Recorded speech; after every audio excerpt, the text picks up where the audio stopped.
Mic check, mic check. Are we in this? Are we in it? I think we are. Ladies and Yes. gentlemen, I'm sure you haven't seen the broadcast hasn't reached you yet, but we have a special guest on today's episode. We have the one and only Ryan Katsu Rivera. Salute. And you.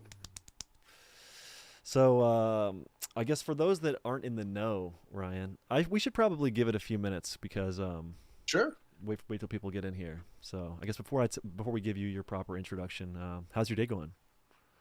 Actually, not bad at all. Just a lot of dad stuff, boxing stuff, and work. So it's just a lot of things for me to do. You just got to show up to the things, and then I have a life. Hell yeah, That's my man. life. Is just doing the things. So you got a big boxing fight coming up with a tall man, Oh, he's a tall man. a man with long britches, as they say. Yep. He's 6'6", so he's got reach, got height, but he doesn't have strength, don't got might. So we're gonna cut him down. Would you say he's like a mega twink, or how would you describe him? That's a perfect. You know what? Now I would say that, yeah. No, after hearing that, yes, An XL twink, an oversized twink. it's really true. Now, yeah, he just started running his mouth on some podcasts. I didn't really care about that. His name is Stevie Lou.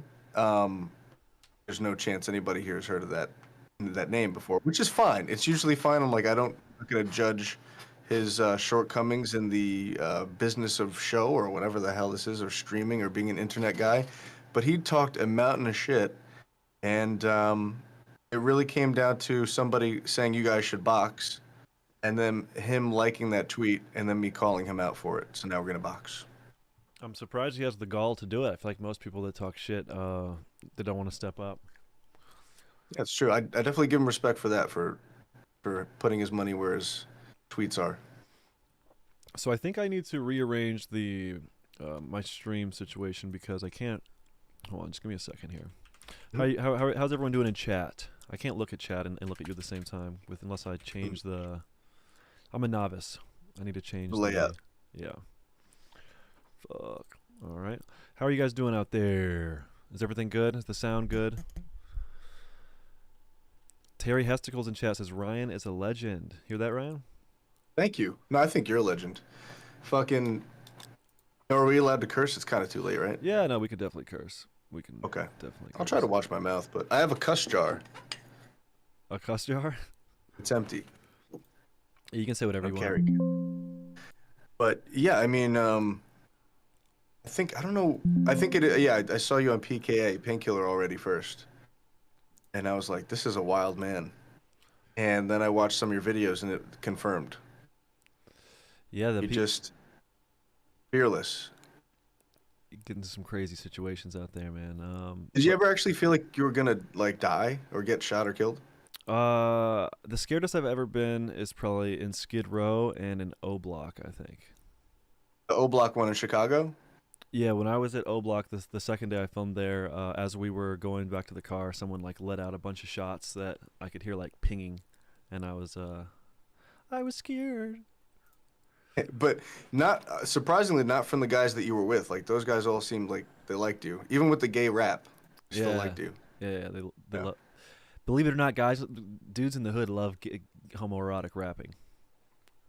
Because you're saying all the that's like the one thing they don't rap about. So I'm kind of come in there, you're like, guys, somebody's got to say it. yeah, I'm saying what they want to say. So is your camera on? It is. Do you see me? Yeah, I don't know what's going on. But it doesn't I matter. could leave. I could leave and come back. Let me see. It works this way. Let's just get into it. I think we have enough people in here, and then if Sure. we wanna take calls later. I don't really need to look at chat too much. Sorry, chat. So yeah, before we get into it, it's day 18. Still sober, still working out every day, still grinding, still on that grind set, that bang set, gang set. But today we have a special guest, Ryan Katsu Rivera. Do you want to tell us a little bit about yourself? Yeah, I'm first and foremost, I'm a father and husband, I suppose, and then I work for Gavin McInnes. I'm his producer. I do impressions. I play guitar. Often I say this just to kind of push buttons, but I could also back it up. I'm better than Jimi Hendrix. Oh shit. That shouldn't be very controversial, but it is. Um, I recently saw your and impression of Jordan or Juden Peterson, if I may say that. yes, Juden Peterstein. Yeah. He blocked me. Yeah, he blocked me too. Blocked. I told him to make his bed. He didn't like that. Oh yeah, I saw that. So yours and mine and a couple others had about like 500 or so like likes on it. Hmm. And it's interesting because he banned a lot of people around that like range. Like that was for him. He was like, "All right, that's getting way too popular. We have to like ban them." But he left yours up for a while, and he left mine up for a while. And but eventually, either he didn't see him. I thought he saw him, and he was like cool with that because you didn't say anything bad to him, No, I just told him really. what he says all the time. Make your bed. It's good advice. Yeah, really. But yeah, so you're someone who's involved in the creative space. You're an artist, if you will. You make music, right? Yeah. Oh yeah. So I know there's a lot of people in chat that they want to get involved in creative endeavors and whatnot. Do you want to talk a little bit about your story and how you got to, the position that you're in? Sure. I mean, this is what I never really done this before, but from the perspective of like a guy who always wanted to just do music, how I got here, because I wanted to be, and I was in a band with a bunch of my buddies from Washingtonville, where I went to school, and I always thought I want to be a band guy, music guy, not funny guy. Um, Yeah. but it just kind of happened that way. But now that looking back at it, I'm actually glad that I don't use music. Uh, I don't try to like squeeze the sponge of creativity to make money with the music sponge, if that makes sense. Yeah, because there's definitely it's a double-edged sword when your primary income is like something that you're incredibly passionate about. Because it's like now I have to Yeah. make money from this. I can't just enjoy it. I have to produce. Right. And so yeah, now like I do live streams where I just play guitar and I don't care if like 14 people see it. Often that's around who sees it live. I don't tweet it out or anything. I don't let anybody know. And that's all right. I feel like that's totally okay. There's literally zero pressure as far as that goes. So that's really good. I'm in a happy spot with music. And how long have you been working with Gavin and doing that show? I think it's been five, I think 2018, 19, 20, 21, 22, 23, 24. So like, is that 6 years? No way. It'll be 6 years in 2020, in August 2024. So Damn, five man. years. And is that kind of a dream position, if you will? Yeah, totally. I was, I was doing stuff at Compound Media before, with Pat Dixon on a show Crime Report, like a bunch of impressions and stuff like that. But I also had a real job at the time, and now, with Gavin invited me to become his producer, essentially when his old producer left. Like now I have a career doing this, which um, a lot of people are like, why don't you have a show or why don't you do more stuff? And I don't. It's weird because I don't want to do that, and I don't think I'd be a good podcaster. Um, I don't think I'd have the discipline for it, or being a stand-up or anything like that. Like that's not. I don't like being like the main focus of a thing, you know.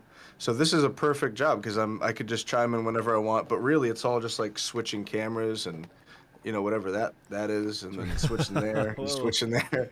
So it's cool, and then you get to do the impressions with the weird face filters that I got. So I think there's like the perfect amount of me. Yeah. Yeah. Do you have any advice for someone that they want to get into a position where they're producing for someone, but it's obviously not as easy as just hey, I'm gonna do it. Like, do you have any advice for them on how to get into a position like you're in? Ooh.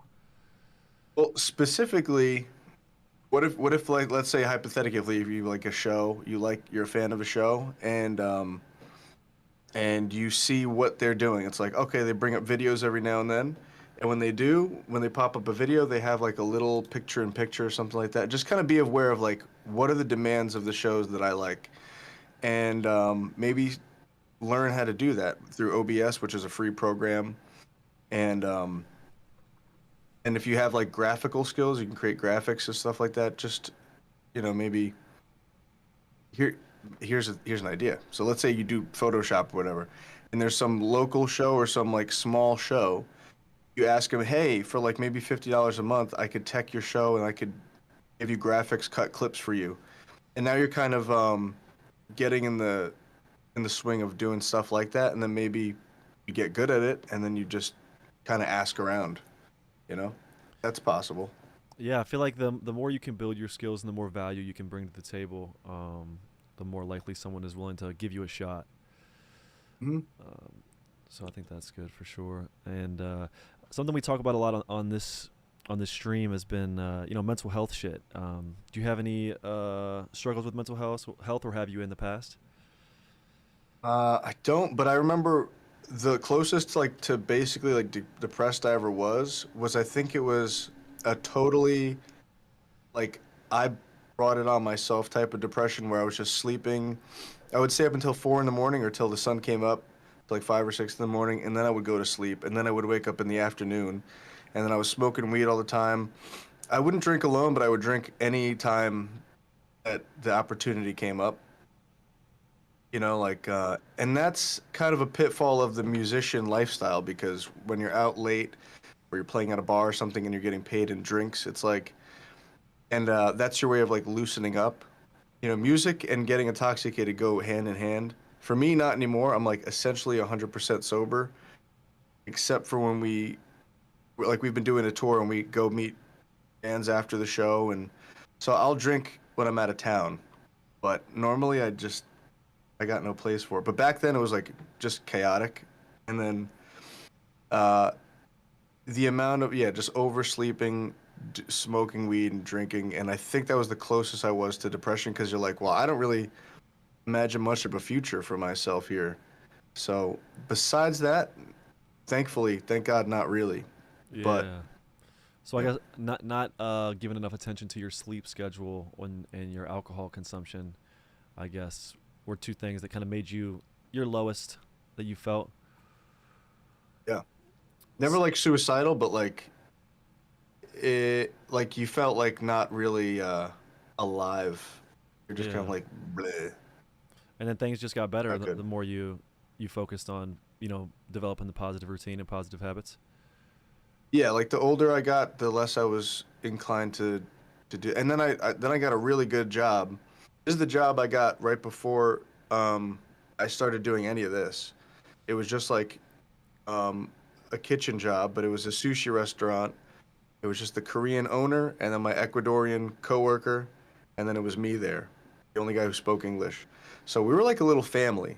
Hmm. It really was like a tight knit thing. It was a weird. It could be a sitcom. It was so strange and fun. But I was learning how to cook. I was getting a lot of responsibilities with that. If you don't show up, the fucking kitchen's closed for the day. So you really have to be like, oh, like I'm needed and relied on. It's not like working at Dunkin' or something where it could just, Jose could fill your shift or whatever. Dude, I worked at Dunkin' Donuts when I was in high school. That was some bullshit, man. I worked with this guy named Jarshawn. He had a unibrow. He was such a little dick sucker, dude. Every time I remember this one time, my shoes were untied, and he was like, "Listen, buddy, we do not do that. Do not do that in here. We do not do that." I'm like, "Do not do what?" And he's like pointing at my shoes. I'm like, "Tell me my fucking shoes are untied, dickhead."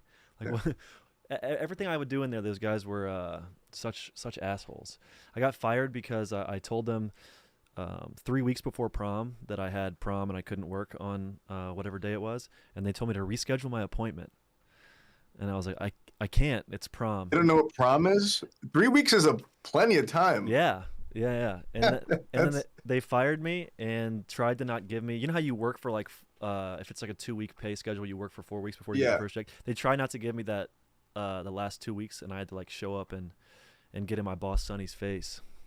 But Wow. I got my money though. So shout out Dunkin' So Donuts. Sonny was Sonny an Indian guy, a Parjeet kind of guy? Yeah, they were all Indian. Because Sonny's a weird name. Sunny, Jarshawn, Bugabai, Nita. Um, But yeah, don't say bugabye yet. We just started talking. Bugabai. And then, yeah, after I got fired, they hired a sweet young queen named Asha. She was my caffeine princess, and I love her forever. So, Right. What was um, she? She a she, black chick? she was Indian as well. So all Indians and then you? Yeah, but I'm Wow. Indian passing. Not after I saw your 23andMe, your Ancestry.com That was photoshopped. results. It was. I'm 100 Was percent. it? No, yeah, yeah. I'm 100% Gujarati speaking Indian. Gujarati. Yeah.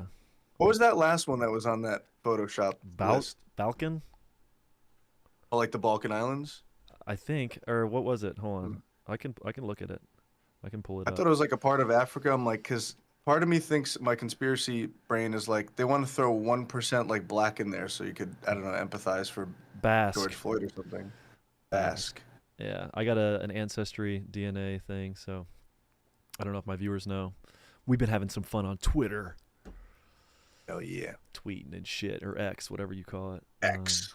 So yeah, X.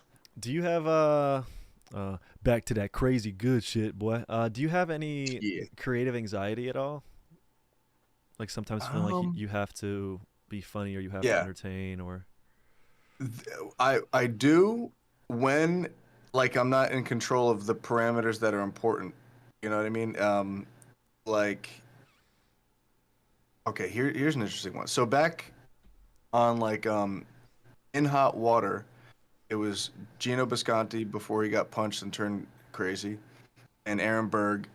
And Aaron Berg always did this character Isis Faggot, and he was like, "You should come on the show and do a character too. I have another turban." And I came up with like an idea for it where I think my character was like, he wanted me to be his dad, and I was like, "What if I was Jewish?" And I was like, "Why are you doing this?" And it's like implied because now it turns the whole thing. Now it's like, well, how are you in ISIS if you're that? Um, but like right before the show, he's like, "No, no, no, just do this." And now I had to like start from scratch basically. So not having say in what you're gonna do sometimes sucks. Sometimes Gavin has an idea, and I'm basically just the tool for it. And they've worked out because he does allow me to like, you know, fill in the blanks if there's make it funny or whatever. But you know what else gets me is so Hmm. every Tuesday on Uncensored I do a show called Celebrity Mailbag where I read people's mail as a different celebrity for like the whole. I stay in character for the whole thing, and sometimes like I don't know who to do, and I could just be Trump or one of the ones that like I do often, but it's not very fun to do that. So under the gun, like I'll think of like last night I did. Do you know Too Lazy to Try on YouTube? no. You basically the whole channel is like him talking about awkward moments on podcasts, like on Joe. All right, guys. So on Joe Rogan last night, Bert Kreischer took his shirt off, and everybody was like really like put off by it. And check it out, and then he'll show it. And that's like his entire contribution. Yeah, but and I don't like drama stuff or gossip stuff, but there's something about his videos that are so like it's I don't know, like these are like the upper echelon of the comedy world, like the Rogan, Bert Kreischer and Bill Burr type of people, Hmm. that they are still interesting to me. Like I think a lot of entertainment has collapsed where like I don't care about anybody like in the mainstream anymore, but those guys still I'm like I want to see what they're doing and I'm still pretty interested in them. They're not at that level where they're like, you know, Tom Cruise or anything like that, but they're up there and sometimes they get me and they're like, check out how Brendan Schaub was awkward. And I'm like, okay, I do Yeah. want to see that. You ever seen I Tom? would like, Or I guess before we move on to that, so essentially, if you're having creative anxiety or anxiety about doing a creative thing, then some organization and some planning can help quell that uncertainty, I suppose. yeah, it could. It could. I like only once has that ever, I should know who I'm gonna do for that show, but sometimes I'll just come to the studio and like last minute just think of somebody. And last night that was one of them, the Too Lazy to Try one, and it was meh. Wasn't that great? Yeah. Like, cause you just yeah you I should ideally plan them out like weeks in advance. Yeah, I have trouble being organized, but it definitely helps to force myself to do it. But yeah, dude, about Tom Cruise, have you seen the video of him on Oprah's show? Oh yeah, That shit we're just is. jumping on the couch. Yeah, he's like having a fucking a childlike manic fit of wonderment. Yeah, that reeks of Scientology to me. Yeah, I love that dude. That's so good. He makes that You that see the that clip makes me want to become a Scientologist and start fucking gripping their grippers and being a part of the seafaring whatever the fuck they do. dude. I think Oprah was scared in that clip. She was like, "What's gonna happen to me? Because I'm here." Yeah. He could start jumping on me. He could George Floyd me, and I don't even know who that is yet. Yeah. You ever see the clip of him like he's talking to the reporters, and somebody they shoot him with a water gun, and then he's like, "Why would you do that? Why would you do that to me?" Yeah, he's so upset. Yeah, maybe I, I'd be upset too, but it's he goes into a different fucking world. he's like, "No, look at me. Look at Yeah, me. exactly. Yeah, Why did you do that to me?" Like, what do you want him to say? It's a water gun. Cuz I want you dead, Tom. Cuz I want to kill you, Tom. yeah. Tom would probably say some shit like, "And don't say it. Tell me. Don't say why you did that, but tell me." Yeah. And then the guy's like, I'm a suppressed person. I'm a Scientologist. Let's go." Yeah. He wouldn't know what to do. Scientology's fucking nuts, dude. So yeah, I guess is there anything more about you as far as background information or anything we should preface it with before we get into that action?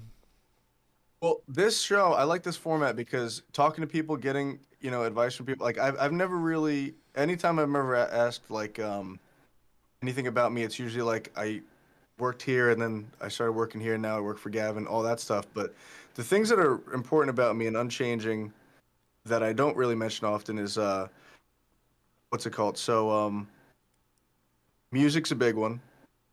Hmm. Was in a band, and my drummer at the time, my buddy Larry, he passed away. Rest in peace, He man. overdosed. Rest in peace, Larry. We couldn't be tighter. Like it was really, you know, insane. And I think we talked the other day about the amount of funerals like we've attended, and it's just overboard. But in my little town, it's like people were dying like multiple people a year, whether it's like car crashes or overdoses and stuff like that. There's something about the town that's like really like I'm glad to have escaped.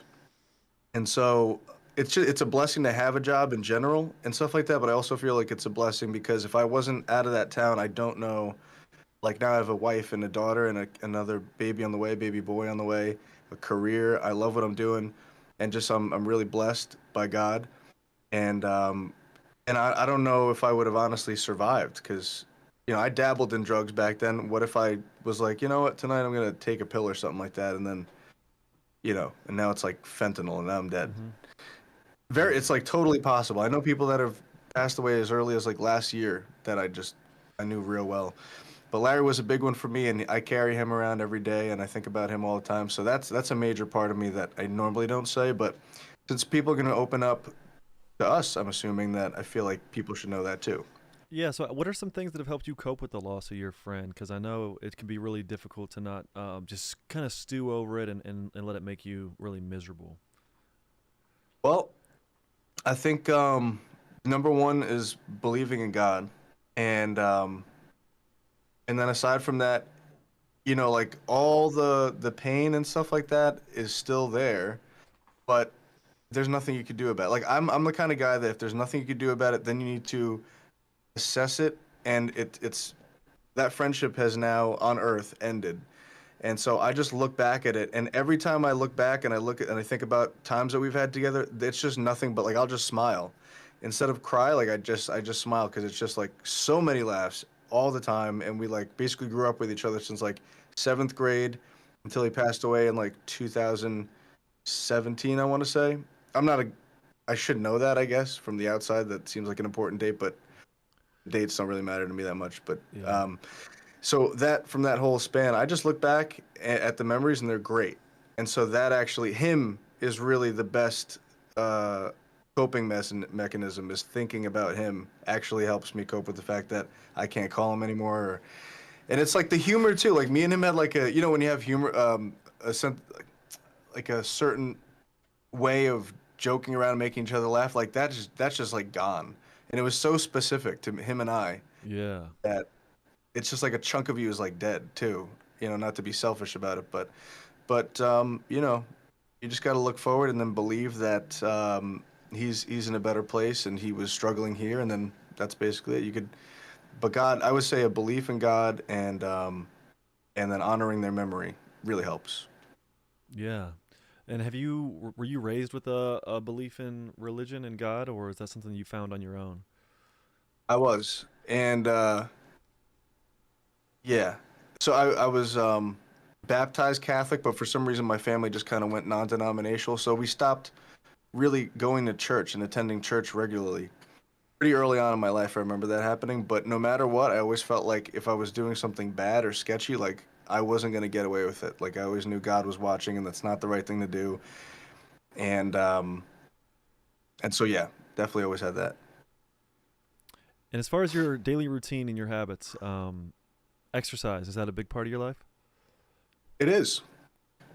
And Now it's boxing, but it was like weightlifting to try to get big. pack on some mass. I packed some mass on, my friend. I can't get any taller, but I can get wider, and I got the lat spread going on. Yeah, fuck yeah. Yeah, Do you have a good Arnold impression? Can you talk about coming in an Arnold voice? when you start lifting, it's like coming. It's the best high you can ever get. It's coming. I like that version of Arnold. I don't think is as hack as the one that's like, like just get it out of here. Like that whole thing. Like I feel like anybody who does impressions does that. But the him talking in Pumping Iron is really good. There's this one scene where he's talking to a short guy like me, short king, and he's telling me he's like, a lot of the small guys they like to just they hide down like this. You have to really explode your body out. And something really Austrian triggers in him because he's like full blown like Sieg Heiling. He's like, no, put your arm up like this and do it. Put it out strong like this. Yes. He's like, be bigger. I was like, you just tap back into the Nazi stuff, mister. No, no, no. Yeah, It dude. I like to was pretty imagine. based. I like to imagine a Nazi Arnold drinking lattes and talking about how he's coming. You know what I Me mean? too. In Now out, I do too. in the outfit and everything, and he loves Hmm. Starbucks. He hates Dunkin' Donuts so much. I Uh, like the idea of like him, like his first in command being like to Adolf Hitler. He's like, sir, we have a large uniform we need to make. Why? What's wrong with the uniforms? He said, we got a really, really big one. And they talk, and it's just for Arnold's suit. They talk about they have to hire a new guy to like tailor him specifically. That's funny. yeah, I I love like that. that. That's good. So, I guess is there anything else we should touch on before we open it up to the? I think we should probably just take some questions from chat and then take some callers after that. But is there anything else? Um, honestly, like you already said it before too, I think 2 shows ago or maybe the last show that I watched is that no judgment here. No matter what walk of life you are, we're not gonna judge you. That's our Yeah, promise, right? swag it up, swag 100%. True. So yeah, anyone in chat, you guys want to drop some questions? I got my chat on my phone on my telly, and I can yeah answer any questions you have. So let them rip. If you guys want to let any questions for Ryan or me rip, we are yours. I am yours. You can take me. You can have me. Make them have them, As is Ryan. but bring them back. Bring it on back. Hey, don't go too far, because I'm gonna have to grab you. Ryan, Mister asks, why are you gay, Who says I am gay? Mister? I would. I wish I could pull that drop up. Yeah, that is something. So on the show we have a lot of drops, and that's one of them. It's like the little clips of like little soundbite memes, and one of them, you know that clip, right? Yeah, the Nigerian Why guy are you gay? talking about Yes, how they isn't doesn't he talk about how they gay people eat shit like ice cream? that's a different one. Oh, that's I have all three. I've oh, collected the whole set. There's one guy wearing like a graduation looking sort of attire, and he's like, "They eat a poo poo," and he's going on 10. And there's a guy saying, "And this one is eating the poo poo all over the place." And then there's a guy who's just sitting across from a gay guy or a lesbian. He's like, "Why are you gay?" So there's three. that's all so crazy. Imagine you hear someone's gay and the first thing you think is they're Yeah. eating shit. Yeah. I mean, he's talking about how gay is a gateway drug. No pun intended, Hink. And eventually you'll probably wind up eating shit. Now, I don't think that that's true, but hey, they believe a lot of things in Africa.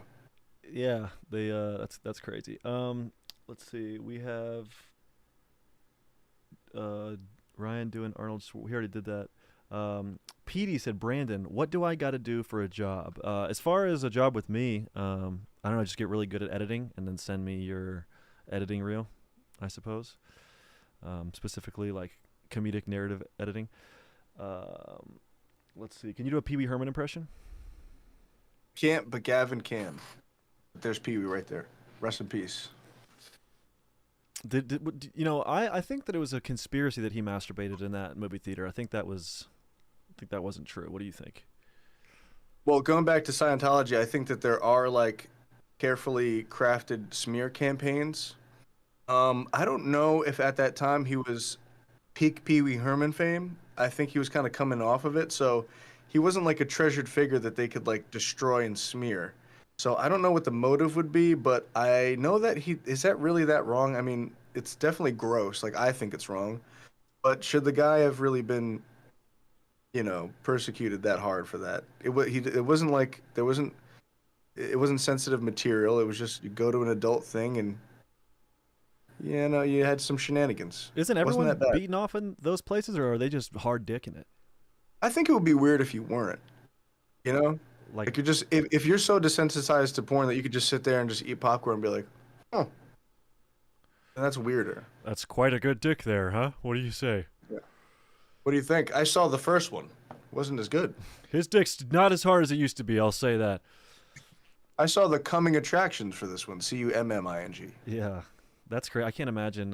Do they still exist? It would be kind of funny to go into one of those and just people watch. Maybe not into, but maybe outside of. You people watch so hard, like you go to the front where the screen is and you just face the whole crowd, and you're eating popcorn looking at them.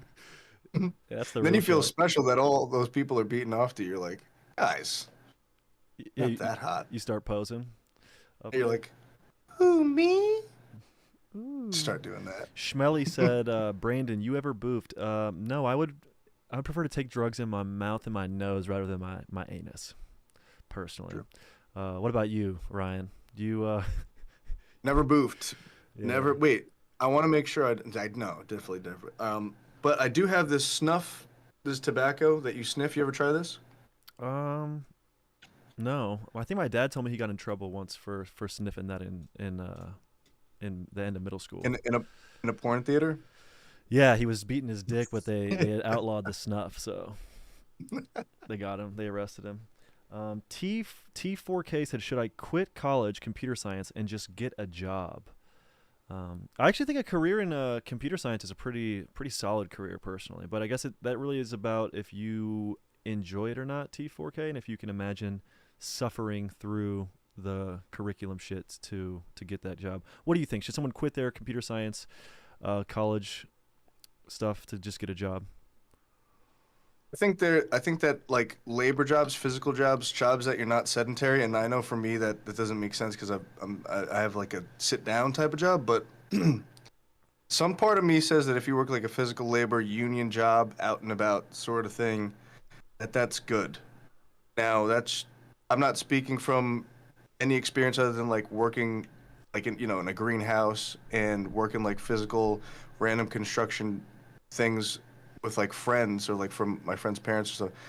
But that if you could take that over like a sitting job, I think that'll be better. Like where you're outside and you are working. I think there's like literal like biological satisfaction we get when we do labor intensive jobs. While like if you do a cubicle job, you've done the work, but your body and your brain doesn't feel like you've done the work. You know what I mean? Yeah, you can have back problems for sure. Like the worst I ever feel during the day is like from sitting down for hours. Yeah. So, but if you love what you do, I mean, you could always get a standing desk or something like that. Like if you want the best of both worlds, where like actually do want this computer job, get a standing desk.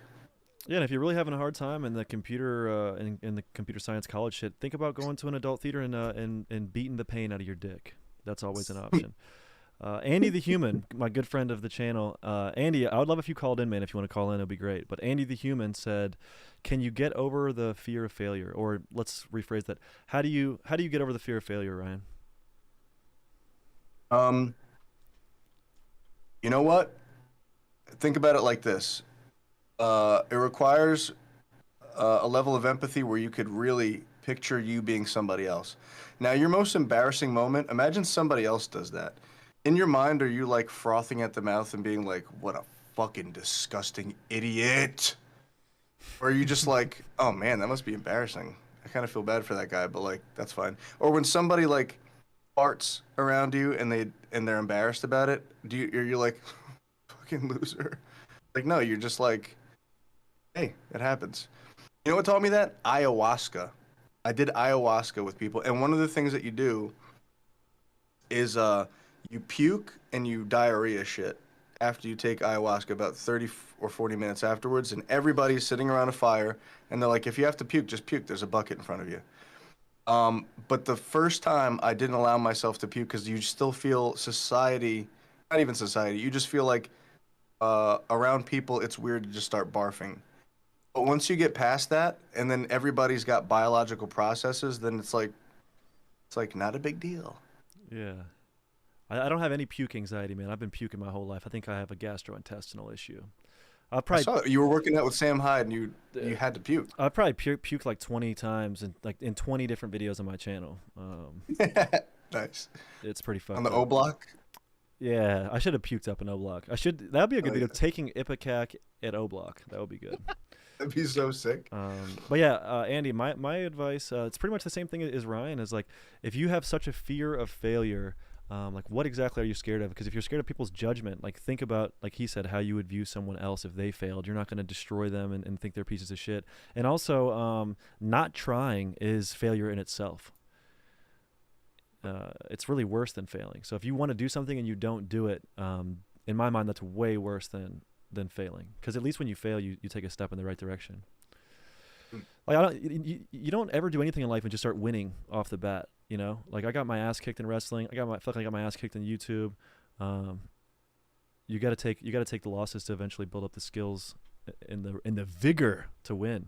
What do you think? No, that's totally true. And it's like nobody respects somebody who keeps trying than anything else. Like in in boxing or whatever. Actually, yeah, Jake Paul actually had something. After he lost to Tommy Fury, he was like, "Don't judge me by the wins, judge me by my losses," and that's like totally true. Like you could be graceful in your loss, and you could just. And also, how old are you, guy who's asking this? Because Andy's I feel like early 20s. Andy is. okay, dude. Once you get to like 27, there's no possible way anybody could force you to give a fuck about what other people think. So if you're afraid of failure, like within yourself, then work harder, and then Yeah. be easy on yourself as long as you start up again. Should we drag Andy in right now? I see him in the call-in waiting room. I don't. If Andy, if you're hearing this and you don't want to chat, then you can we'll pop you out. But yeah, let's bring Andy in really quick. Sorry to .exe. We'll get you next. Let's see. Andy, my man. I don't know if you want to be in a call, but if you're hearing this and you do, let me know. You're muted right now, by the way. Andy. Andy, are you with us, Andy? www.andy. Can you hear me? He unmuted. He's putting his feet in the water. He's miking up. So yeah, fun fact about Andy the Human. In 2020, like 2 months after my YouTube channel was public, I put up on my Instagram, because I never had a full-time camera guy. I had my boy Matt Offhacker, but didn't have the money to make him full-time.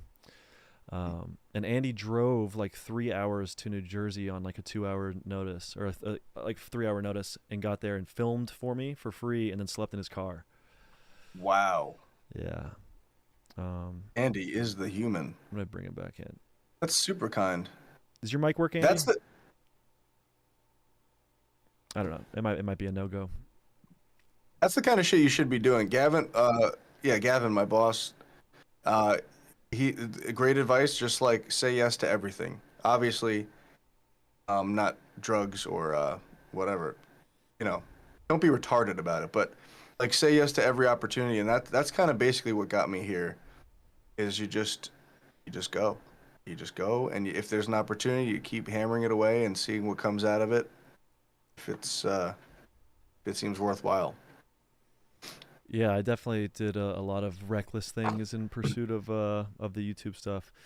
Like I started out, you probably don't know this. I started out one of my first videos. I paid another YouTuber $3,000 to do a video with me.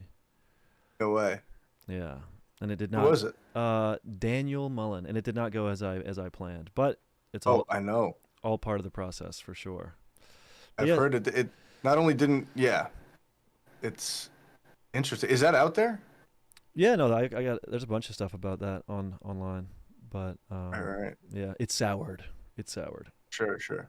But yeah, that's just like one of the things that you have to do. Now you don't have to give someone $3,000 to a video, but like yeah, just going for it, taking risks, and yeah, just trying. You'll never regret trying. You will always regret not trying, in my opinion. Literally, actually true. Yes. So Ryan, can you do a Japanese Joe Rogan? Wow, that's crazy, man. That's crazy. He's a bad motherfucker, man. Wow. Jamie, pull that up real quick, okay? Should I take Alpha Brain? Oh, yeah, man. That's crazy. You should definitely take an alpha brain something. It's like a total crazy rock and roll. Absolutely. God, that's really good. Holy Thank you. shit. Have you done that one before, or was that just an amalgamation right there? I've done Japanese. Like me and my wife will speak to each other that way throughout the house. So like, oh, okay, dinner time ready. Okay. And then I've done Joe Rogan before, and that's before. This is what makes me sad. I'll do an impression like Bill Burr. There were some people trying Bill Burr, but they were not. It wasn't good. And then I think it was Tyler Fisher that came out of nowhere, like about 2 years after I started. I was like, I'm the guy who does the Bill Burr. Nobody else. If you look it up, you'll find people that suck. I'm the guy who does it good. And then he comes out and he kills it, and I'm like, fuck. Now somebody else does the thing. I always like being the only guy who does the impression. So I would do an impression of like Talib Starks on Compound Media. If you don't know his name, that's exactly why. I like the more obscure, the better. Um, so the Joe Rogan one for a while, I think there is a guy who does one pretty good, but for a time I was the only guy doing a decent Joe Rogan. Yeah, shout out Joe Rogan, man. I don't have a very good impressions to begin with, but I don't know any Japanese, but I can say Toyotama Hideyoshi, Is that from? That sounds like anime Japanese, right? Tarakatsu. Yeah, I don't know. Sushi fish. That's Katsu anime arakatsurorake. You're Japanese, so we can do this, right? No. Okay. Um, how Dread Gunno says how to make new friends. My advice: get a gun and get in their face. Yeah, get in. Find a friend and get a gun. No, how do you make new friends on the real, Ryan? How do we make new friends? Well, I'm really blessed in because when we do these shows and we go into a new city and people are there to like see Gavin and even I to some degree, and it's like they already know me. So same thing probably goes for you too. Like anybody who meets you that watches your stuff, they know you to some degree. And that's an easy way to make friends. So if you don't have that though, you know what? Bill Murray has a good quote where he's like, act crazy first and then show people that you're actually sane instead of the other way around. Because the other way around, if you introduce yourself like you're all buttoned up and normal, hi, I'm normal. I don't have any Jew jokes at all. And then you fucking let that out. Now it's like, this guy's a little loose cannon-y. It looks like you're slipping into insanity. On the other hand, if you come out just being the most weird, like you're already out of the weird closet, then you could always be like, yeah, but no, seriously though, it is crazy what happened in Gaza. Yeah. Whatever the fuck. Whatever the thing of the day is. Yeah, whatever, them J boys wildin'.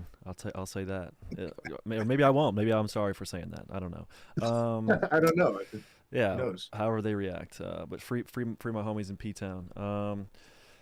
Let's see. Oh yeah. So my advice for making new friends, I would say shared interests are the best excuses to talk to somebody. If you notice, the majority of men in America get together and watch football and drink beers and yeah, touchdown, yeah. I think a lot of people do that just because it's a good way to have camaraderie. So True. something like that. For me, like the camera is a great excuse to talk to someone. Say you're really lonely and you're really struggling. Just get a camera and your dickhead and pay some dickhead on Craigslist $20 an hour to follow you around with a camera and then and use that as an excuse to make friends.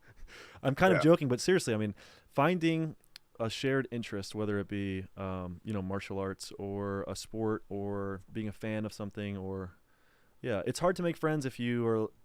I mean, everything you talk to people about is like a shared interest, really. Like Mhm. what if I haven't talked to you that much, but when we've talked, we're talking about YouTube shit, internet shit, martial arts shit. Like if you don't find Oh yeah. shared, if you don't find a shared interest with someone, you're gonna feel like you're having a really hard time making connections. Also, I think something that is really off-putting that a lot of people do that don't have a lot of friends is they don't have a good understanding of the balance between asking someone about themselves and talking about themselves. Um, Right. some people it's really off-putting if you just talk about yourself too much. But it's also no one will get to know you if you don't talk about yourself a little bit. So it's like that balance. It Um, is. Yeah, and being interested in people too, and but the yeah, like common, like it's so sad almost that when you see people like talk about the weather, it's almost like cute, and it's not pathetic, but it's like it's cute. Like you're just looking for any reason to like socialize with people, which is I think a really beautiful thing. yeah, It could be sneakers. It's like, hey man, I like your sneakers. When I was like collecting sneakers, I would do that. But yeah, I guess it is kind of hard. But sports is definitely a huge one.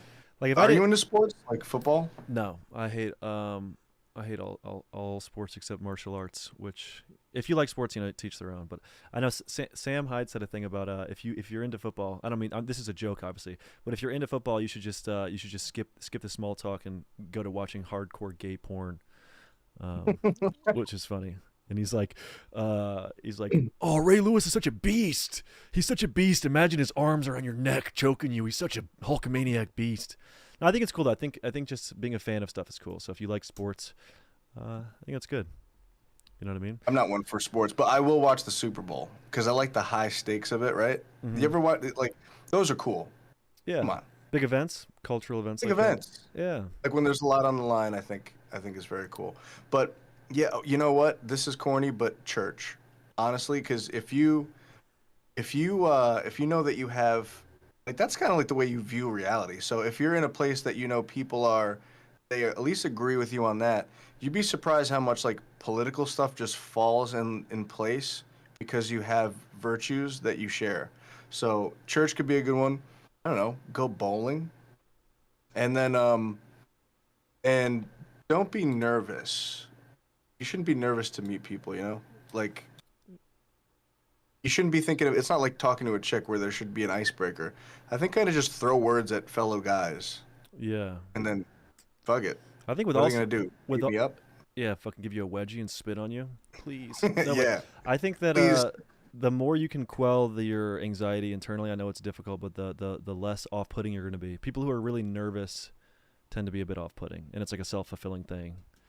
And I'm sorry, you Yeah. guys. Oh yeah. I have the chat maxed out at the top, and every chat that I'm getting is deleting the thing. So if you're asking a question and I'm not answering it because it's disappearing. But yeah, just for some role playing.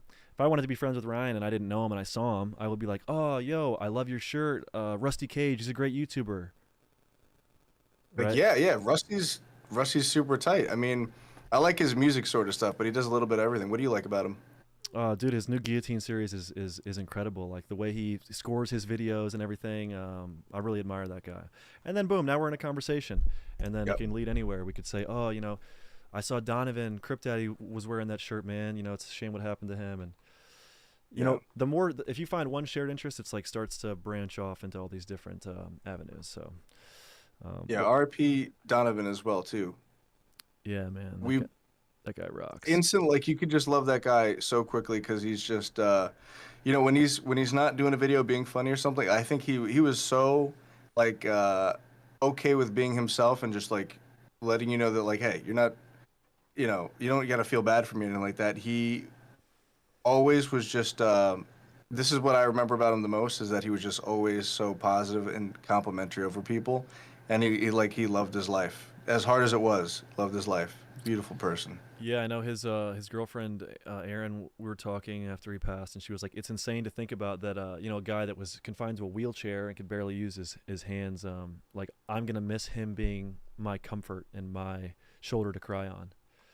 Wow. That's I think that's what he was to a lot of people, man. He's very very Yeah. comforting person.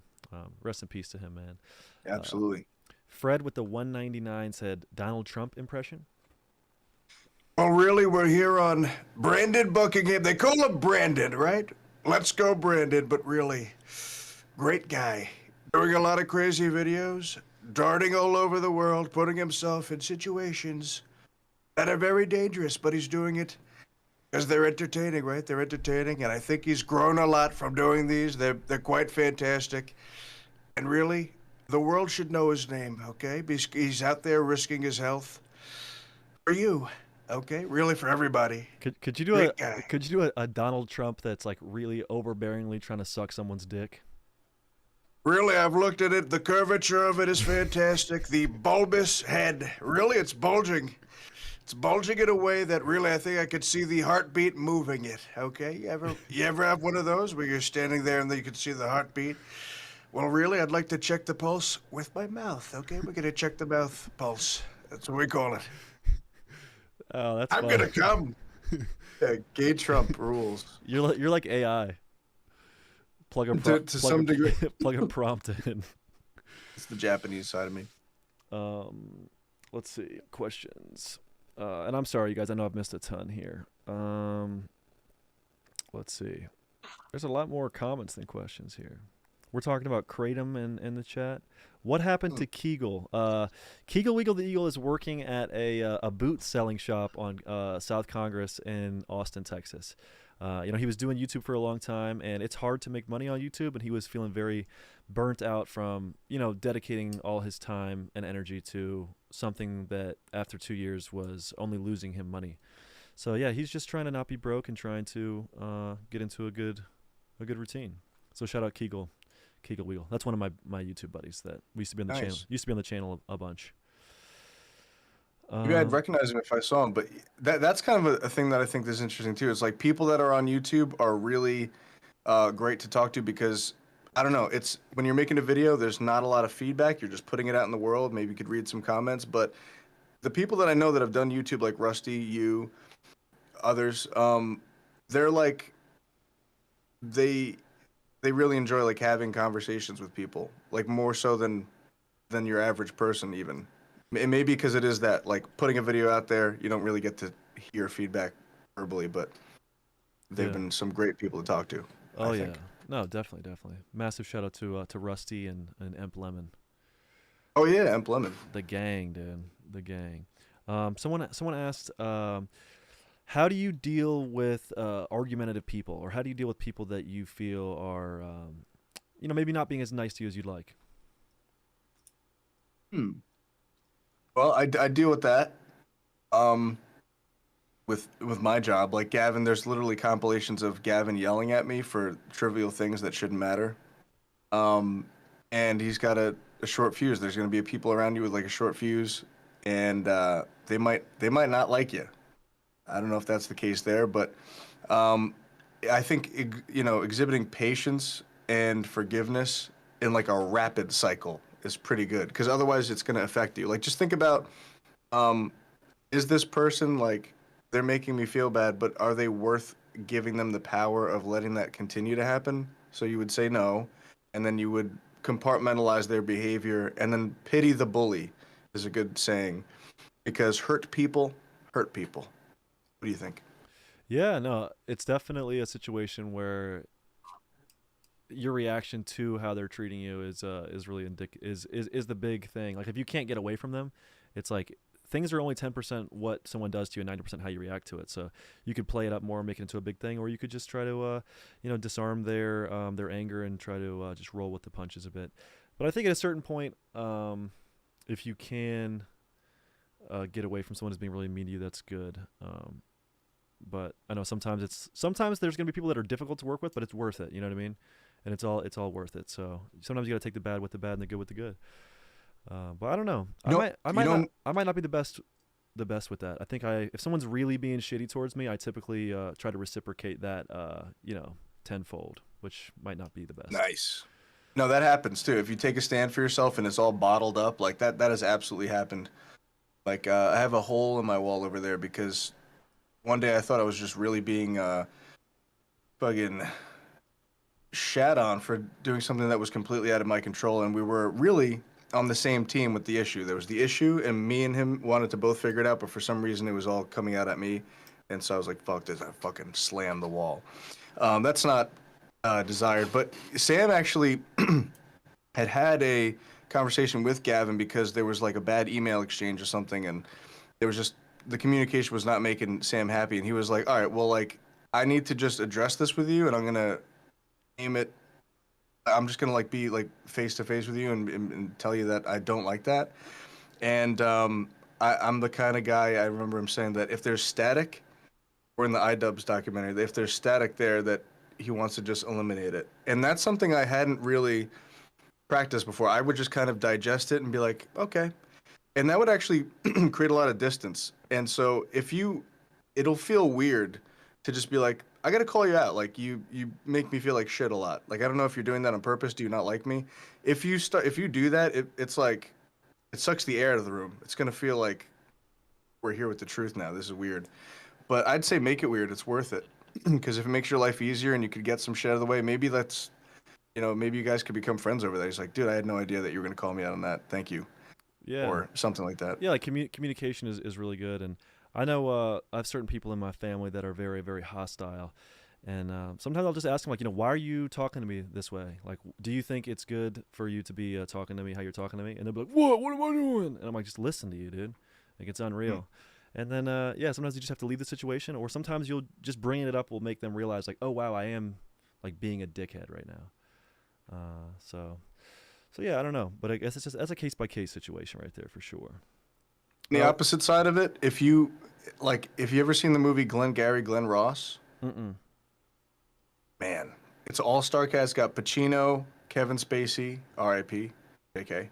Uh, Jack Lemmon, Alec Baldwin, some other fags, but they are all just being putrid towards each other, just cursing at each other like the entire movie. It's the most negative work environment ever. It's a little stressful to watch, but it's also like masterpiece level acting.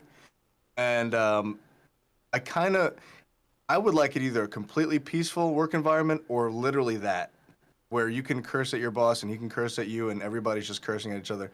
And that's kind of chill. I think that's almost like, because you are expressing yourself and you're not hiding anything. I'm angry. I'm angry with you. Fuck you. Like, that's almost just as cool as harmony, you know? Yeah. Yeah, I think different people have different communication styles. Like me with wrestling, I never liked being yelled at. I'm not motivated by someone yelling at me and being mean because I feel like I'm always trying my best. So I like to Mm. be more handled with little kids' gloves and be sweet with me and be soft with me and rub on me. But Please. yeah, I have other teammates that if the coach wasn't yelling at them, they're not motivated. So Mm. yeah, definitely. I think it's just a personality differences. Well, my phone died. That's cool. Do you have a phone you could pull up chat on, Ryan, before we take Yeah, it I on? got it. I got a computer right here. Yeah, you wanna rock some questions?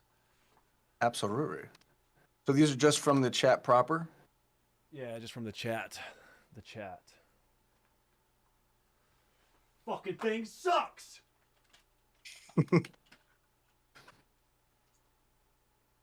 That sounds like we're gonna do it live. All right, and we'll do it live. Yeah, I like that sort of stuff. I don't know. Maybe from working with Gavin for so long, I've grown to like just outright anger and borderline tantrums. Um, so just read them straight from the chat. Okay. What kind of guitars does Ryan use? To his go-to axe. That's somebody who plays right there. Spoken like a true pro.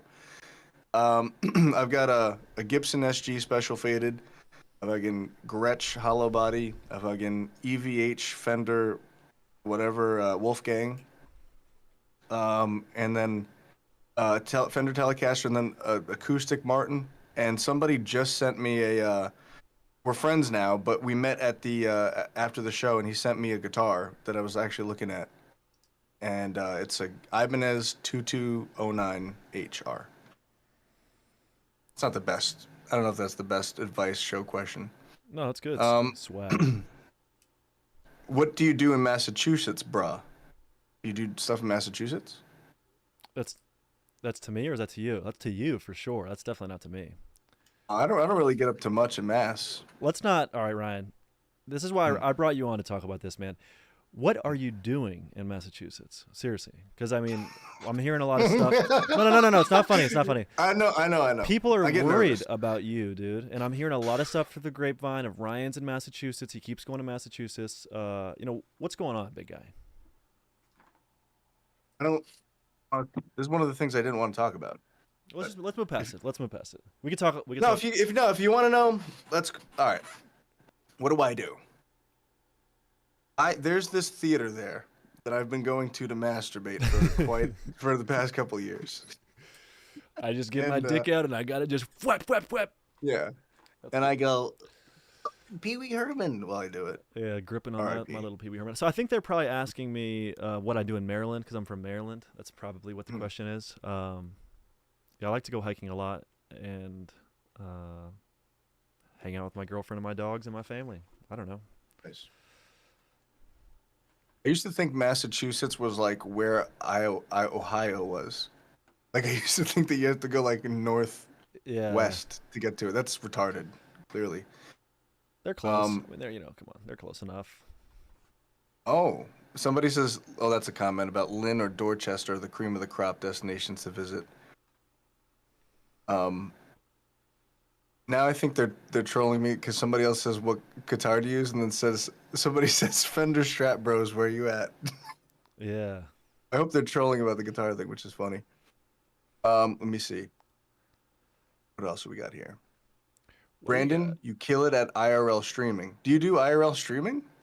I did an IRL stream with Jet Neptune in Providence. Oh yeah. That was a fun stream. Didn't you cut it? Is it all right? Did you use that footage to make a final video, or that's a completely separate thing? No, yeah, I cut it up, or I had my editor cut it up and post it. Yeah, that was fun. Yeah, that was dope. That was dope. That It was really is a weird place.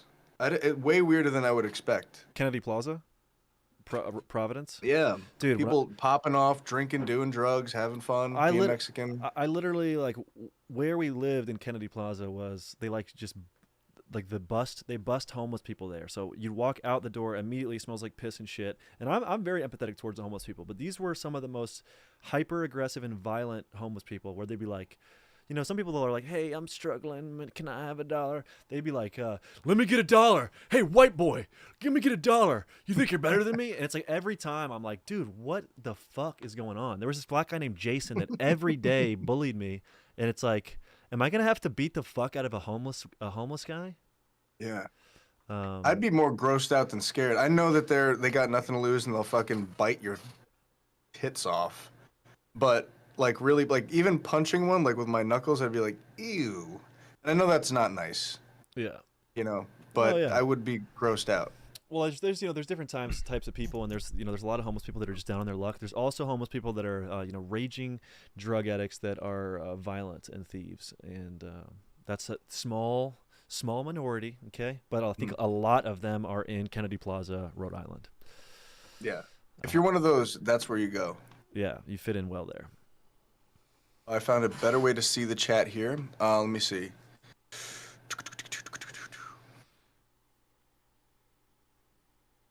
Thanks for talking with me. Have a great afternoon. Okay. Very sweet. How about this? If you have a question, what if you write it in all caps? This is a question here that I can answer. Right. What's one of the most obscure voice impressions you can pull off? So, 2 weeks ago, I did, like last week I did JF Garepi. Are you familiar with this guy, Brandon? Yeah, I'm not going to say he killed his wife, but I just think So we know him. when your wife goes missing and you say that we've got everything spick and span, clean, got new drywall, like all that shit, dude. Yeah. That's the worst thing you could say. And then I looked up. I know. I looked up Mama JF, and Mama JF. I'm definitely gonna say she's got a severe learning disability. To put it nicely. That's totally fair. Hey, you're a teacher. You could say things like that. You're an ex-teacher. You know what a learning disability might look like. There's nothing wrong with saying that. Yeah. So to think that, I mean, I don't know. Hopefully she's out there. JF grew up. If you're watching this, I'm not saying that you did anything. I'm just saying it's not looking good. It's true. So you got an accent. You got an impression for him. Yeah, I was gonna do the whole face swap thing, but I don't think I could route it into Discord. But yeah, it's Mama Jeff. She is like a a secret agent, where if she does not want you to find her, she will not find her. She has very interesting ways to be not found. And I dropped her off at a gas station with the camera there, and I knew that would be the last time I see her. Yeah, That's one of them. do an impression of him. He's telling everyone that Mama JF is at Burger King and she's just ordering a lot of chicken nuggets. When I dropped the Mama JF off 4 months ago, I did not let people know. And people think that this is weird or they are coming up with conspiracy theories on the internet. Well, I will be happy to let you know, she is having it her way at Burger King. And Mama JF is my burger queen, and she will be having a whopper of a time when she comes back with a sponge like chicken nugget. And the best dipping sauce, really the best dipping sauce of any. I had pause on everything. Let's get real. Zesty onion ring sauce. My God, give me the slop. Yeah, It's good. Suck it up, suck it in, drink it down. That was one of the things, bro. That like, I don't know why they do this, but like when Taco Bell came out with the chalupa, you know, praise be to his name, chalupa. They said that there was a limited time only, and everybody was scared. I was scared. I was like, how can we buy them all? And that bread is so good. And then it's just there forever. Also, Burger King was like, yeah, we have temporarily this zesty onion ring sauce that rules. It's like a spicy horseradish aioli. And I was like, before you guys stop selling that, I need to buy a case of it. I was dead serious. And now it's just there forever. So what the F, guys? What's the prob? God is good. That's what I'll say. Hey, you're right. I should be grateful. You're right. Yeah. I watched 8 hours of your vids today, Brandon. Huge fan. Sneeko watched without a problem. Give a shout if you read my text. You inspire me, bro. Truly watched all of your vids today and 16th minute diss. Yeah, that diss track, man. Thanks for You watching. have a 16-minute diss track? Yeah. Bro, Yeah. I'm in. It's a hard watch for sure, but I wore hospital gown clothing. Oh, I and, saw that. Yeah, shaved my yeah. head, put the blood all over me, and I thought he meant like a rap diss track. I mean, it is like a I rap hear- diss track. Was it a rap diss track? Yeah, there's the 2.5 hour like the dark truth of Sneaker or whatever it's called. Then there's the make an example with Christ Dillinger and RXK nephew. Oh, my bad. Maybe I didn't see that one. I saw the one where you're just talking. No, yeah, it's us rapping, and Gotcha. All right. yeah, it's pretty insane. But there's some fun stuff in it. You know, like I said, I found out when I was writing, I wrote a lot of that when I was in the psych ward because you know it's Britney bitch. And one of the lines I didn't write in the psych ward was I was at the aquarium, and I heard someone talking about how penguins shit 8 times an hour, and then I thought about Mr. Popper and his penguins, and I was like, you know, penguins shit 8 times an hour. If Mr. Popper had all them in his house, that man must love shit, and I like that. I like that because think about how Maybe much. they call him Mr. Popper because he was taking Popper so his asshole would be loose so he could shit as much as his favorite animal. Well, the story about that is they did call him Mr. Popper because he was taking poppers, but he opened his anus so wide that penguins would shit into him like a toilet. 'Cause where else is it going to go? Yeah, I mean, you can't have Yeah. that on the sheets and stuff. So No. You would have to sanitize it and clean up your entire house. when he's talking about how spick and span stuff is, and he makes like you know what I'm talking about? JF Yeah. Rip, he makes like the clicking, like whatever he does. I don't know. It's really. Oh, yeah. He's off-putting. like, everything was spotless. And yeah, he does do that. Wow. So you've been watching, my friend. Damn. That guy freaks me out. Yeah, me too. I just did a fake interview where I was him, and it was like, it's kind of, I don't know. It's a weird place to be when you're like being JF and you have the face on you and it looks like this, but it's like cozy, and I don't like that. I don't like that it's cozy, but it feels cozy to be a murdering, allegedly, Frenchman. Yeah, it must be nice. kind of- It must be nice. I can only Must dream. be nice. My time's coming. My time is coming. Lucky him. Yeah. Yeah, this is. Yeah, you ever? I don't know if you've ever seen it. I'll send you. Oh, I did one with where I was both Nick Rochefort and Jet Neptune. I did like a fake realtor stream, like Scuff Realtor stream. But this one is with the JF. This is what it looks like with the face swap on there. Oh, that looks clean, dude. Holy shit. So if you're looking at that, you're like, I basically am JF, and I can talk like this forever. Yeah, I have to watch that. That's good. That's good stuff. So It's addicting. should we do a few more chat questions and then move on to a caller? Yeah, there's super chats. My fault. Here we go. Media Bear, Brandon, please ask Printy to explain the situation in Gaza. I don't Yeah. think you're gonna want to hear Printy's opinion of it, but I could put him on. Yeah, I mean, if he wants to share his words, I'll preemptively disavow him, because as we all know, Palestinians and their media control. So I'll just go ahead and That's true. I'll just disavow whatever Printy says, and he can say what he wants. So basically, the entire thing that's happening there is brought on to themselves as far as the Israelis go because they have been treating the Palestinians pretty badly. And although Palestinians are, pretty undesirable themselves, they still have the right to live and not be holocausted. Holocausted people, Holocaust people. All right, now I think Printy, the term is hurt people, hurt people. Yeah, no, Printy's he's a bad guy. Yeah, that was. I'm sorry about that. He's that printer is literally Hitler. Yeah, So it's Printler. yeah. Somebody else super chats 199, and thanks Media Bear. I know that guy. Very cool, great guy. Danny Finch says, "Thanks for having Ryan. Thanks for having Ryan. The guy is a vocal legend." Now I like the punniness of that. Yeah. Instead of local legend, vocal legend. That is sick. Yo, I'm gonna start doing that. I don't even say yo often, but that's how excited I am. I'm gonna start saying I'm a vocal legend. Yo, how vocal are you in the bedroom, dude, when you start to get that poison out of I scream. Yeah? I scream hard. Yeah.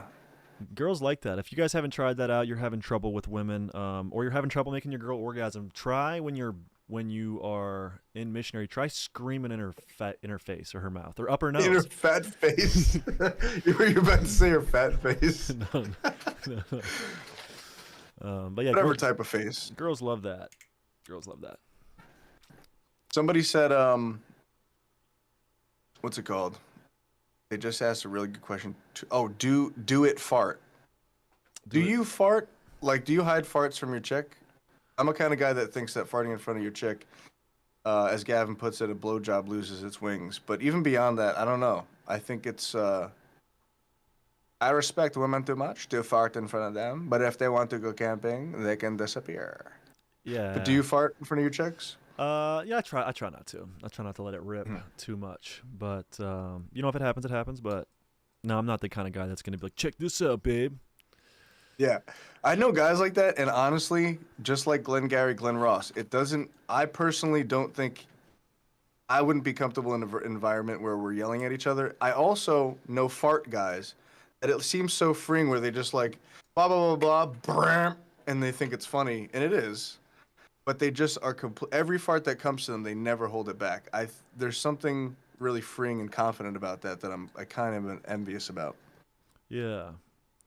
Yeah, I know. There's a lot of guys that love fart and shit jokes 24/7 all the time. But, that's not my flavor, but to each their own.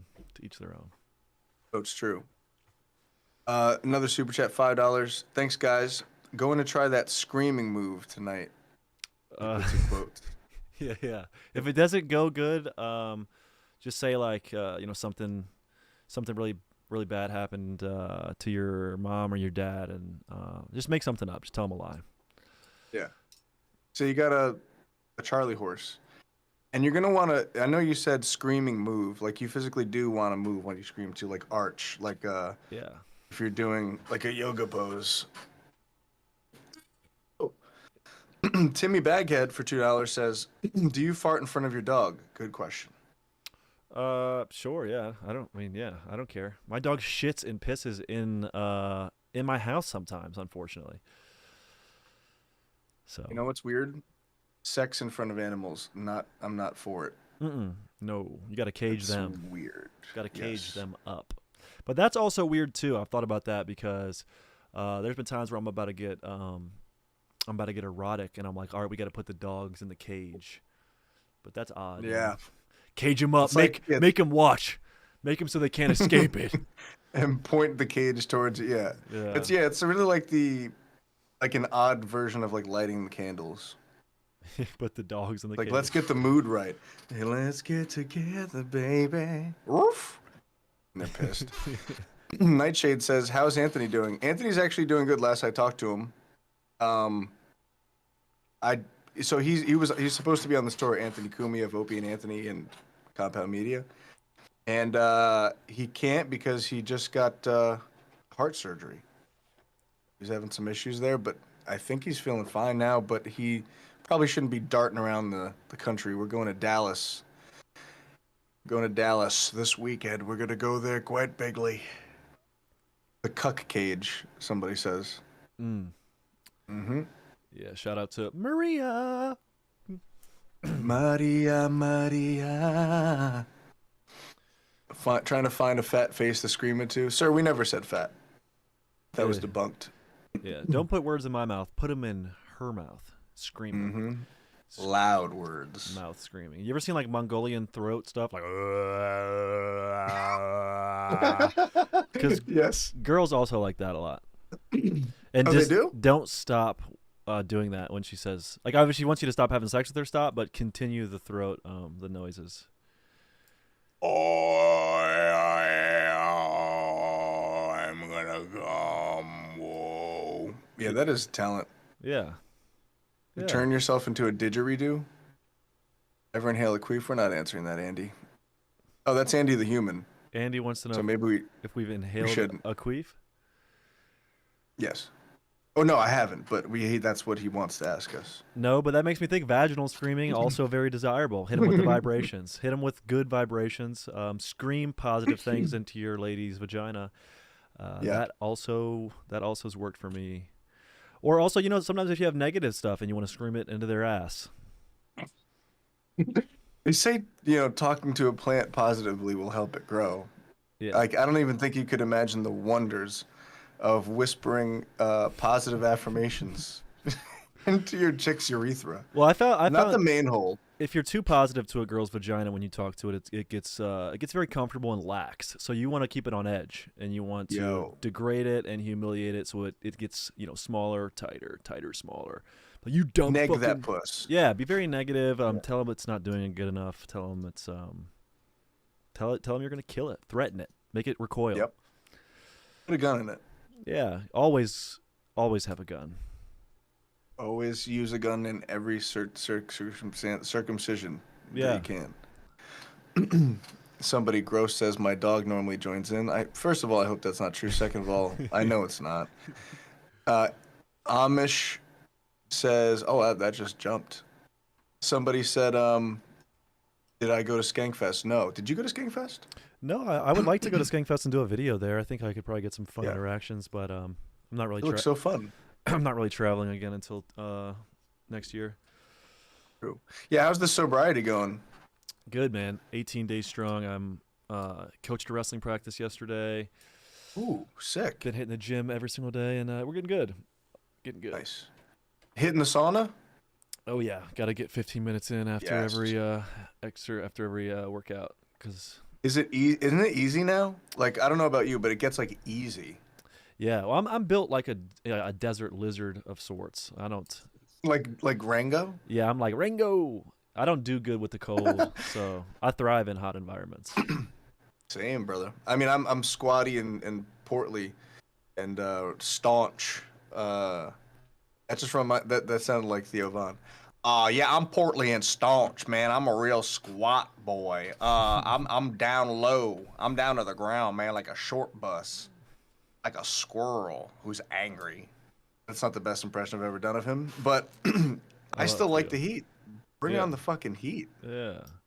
So I think now would be a good time. We're gonna give Chad a little break from getting their questions. We're gonna bring in a caller. We're gonna chat him up. We're gonna talk him up. We're gonna chat him up. So get your guns at the ready. Yeah. All right. Bang. EXE, my friend. Can you hear me? Yeah, I hear you. What's up, brother? And we got Ryan here. And sorry for the wait, man. We appreciate you calling in. What's going on? No, you're good. What's up, Ryan and Brandon? Hey.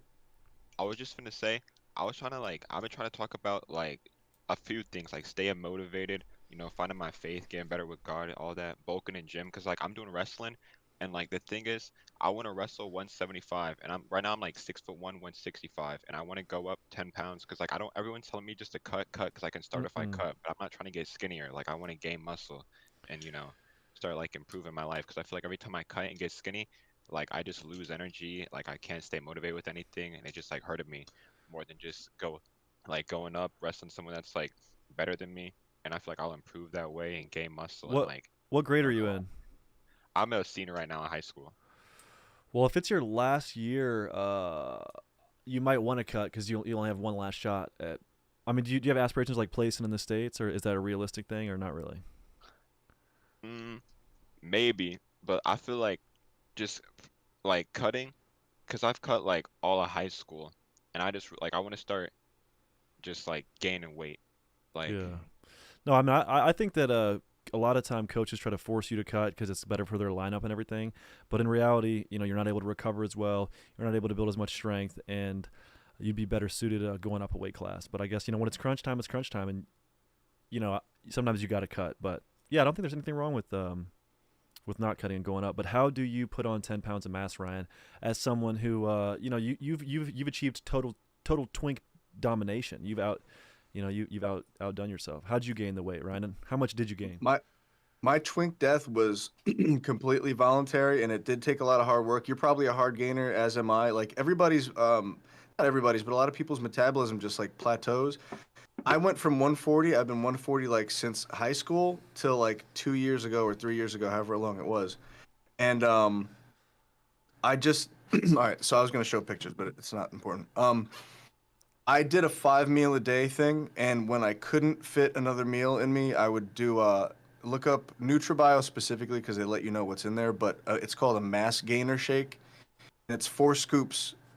That's the serving. You could just do 2 scoops. It's tons of calories and it's balanced out pretty well, like macro wise, because you're gonna need fat and carbs and protein, obviously. But I would start out the day with like overnight oats, just fucking pound it, like basically drink it, basically drink it, so you don't have to sit there and eat. I don't like oatmeal. I don't know if you do, but so that's your first meal. And you want to eat just about like every 2 to 3 hours. A smaller meal. I would look this up. Like look for like mass gainer videos on YouTube, and for your specific thing, because that was for bodybuilding, it might be a little different. So I don't want to misguide you, but it's totally possible. But you're gonna have this weird relationship with food for a little bit. But it didn't honestly take me long. It took me a couple months, just force feeding myself, and anytime I couldn't have a meal ready, just down that mass gainer shake. What do you think like is a good way to like? Cause since I'm in school, I be eating like school lunch and stuff and breakfast. It's like rush, and I need to eat more protein. Cause like I sort of like calculating everything, and like I'm supposed to be getting at least like 170 grams of protein, and I'm trying to aim for like 2,500 to 3,000 calories. But like when I started counting it, I get like half those calories and Oh, maybe like 60 grams of protein a day. So like, cause I Um, wake up, eat some eggs and like peanut butter, and then I have like whatever the fuck like school has for lunch. And then dinner, that's when I be eating like for real. Like I be like tonight, I'm about to go eat chicken breast and like what the fuck, a sweet potato and something else, whatever my mom made. you got to stack up, Dude, brother. I used to hate yeah. mornings, so I would have hella boiled eggs ready. I would try to eat like fucking 8 boiled eggs, and then like Ryan, like you could get one of those quick boiling things that you make. You have for tea, and you could just have your oats ready. Fucking boil it up, pour it in, eat the oats, have a protein shake, and then pound peanut butter sandwiches. Like Mm. just straight peanut butter and bread. Yeah, dude, I don't even do jelly in them hoes. I don't even like eating at this point. I'm just Yeah. force feeding myself like a child. Literally that. And you know, if you can get comfortable with, that's why I said overnight oats over hot oats. You could put some bullshit in there. You could put a little bit of protein. You could put some like chia seeds. You could put uh cacao nibs, whatever, like stuff that makes you pretty good. But you're just swallowing it, and if it's cold, overnight oats, it's cheap to make, and it's like basically drink it, even though it's solid, like 2 bites and then swallow. And then if you can get comfortable with drinking eggs, that's gonna be huge, because like Like those straight are up raw really eggs raw eggs. Yeah, like they're. in a Here's smoothie or here's a by good way to itself. do them. Does that sound gross to you though?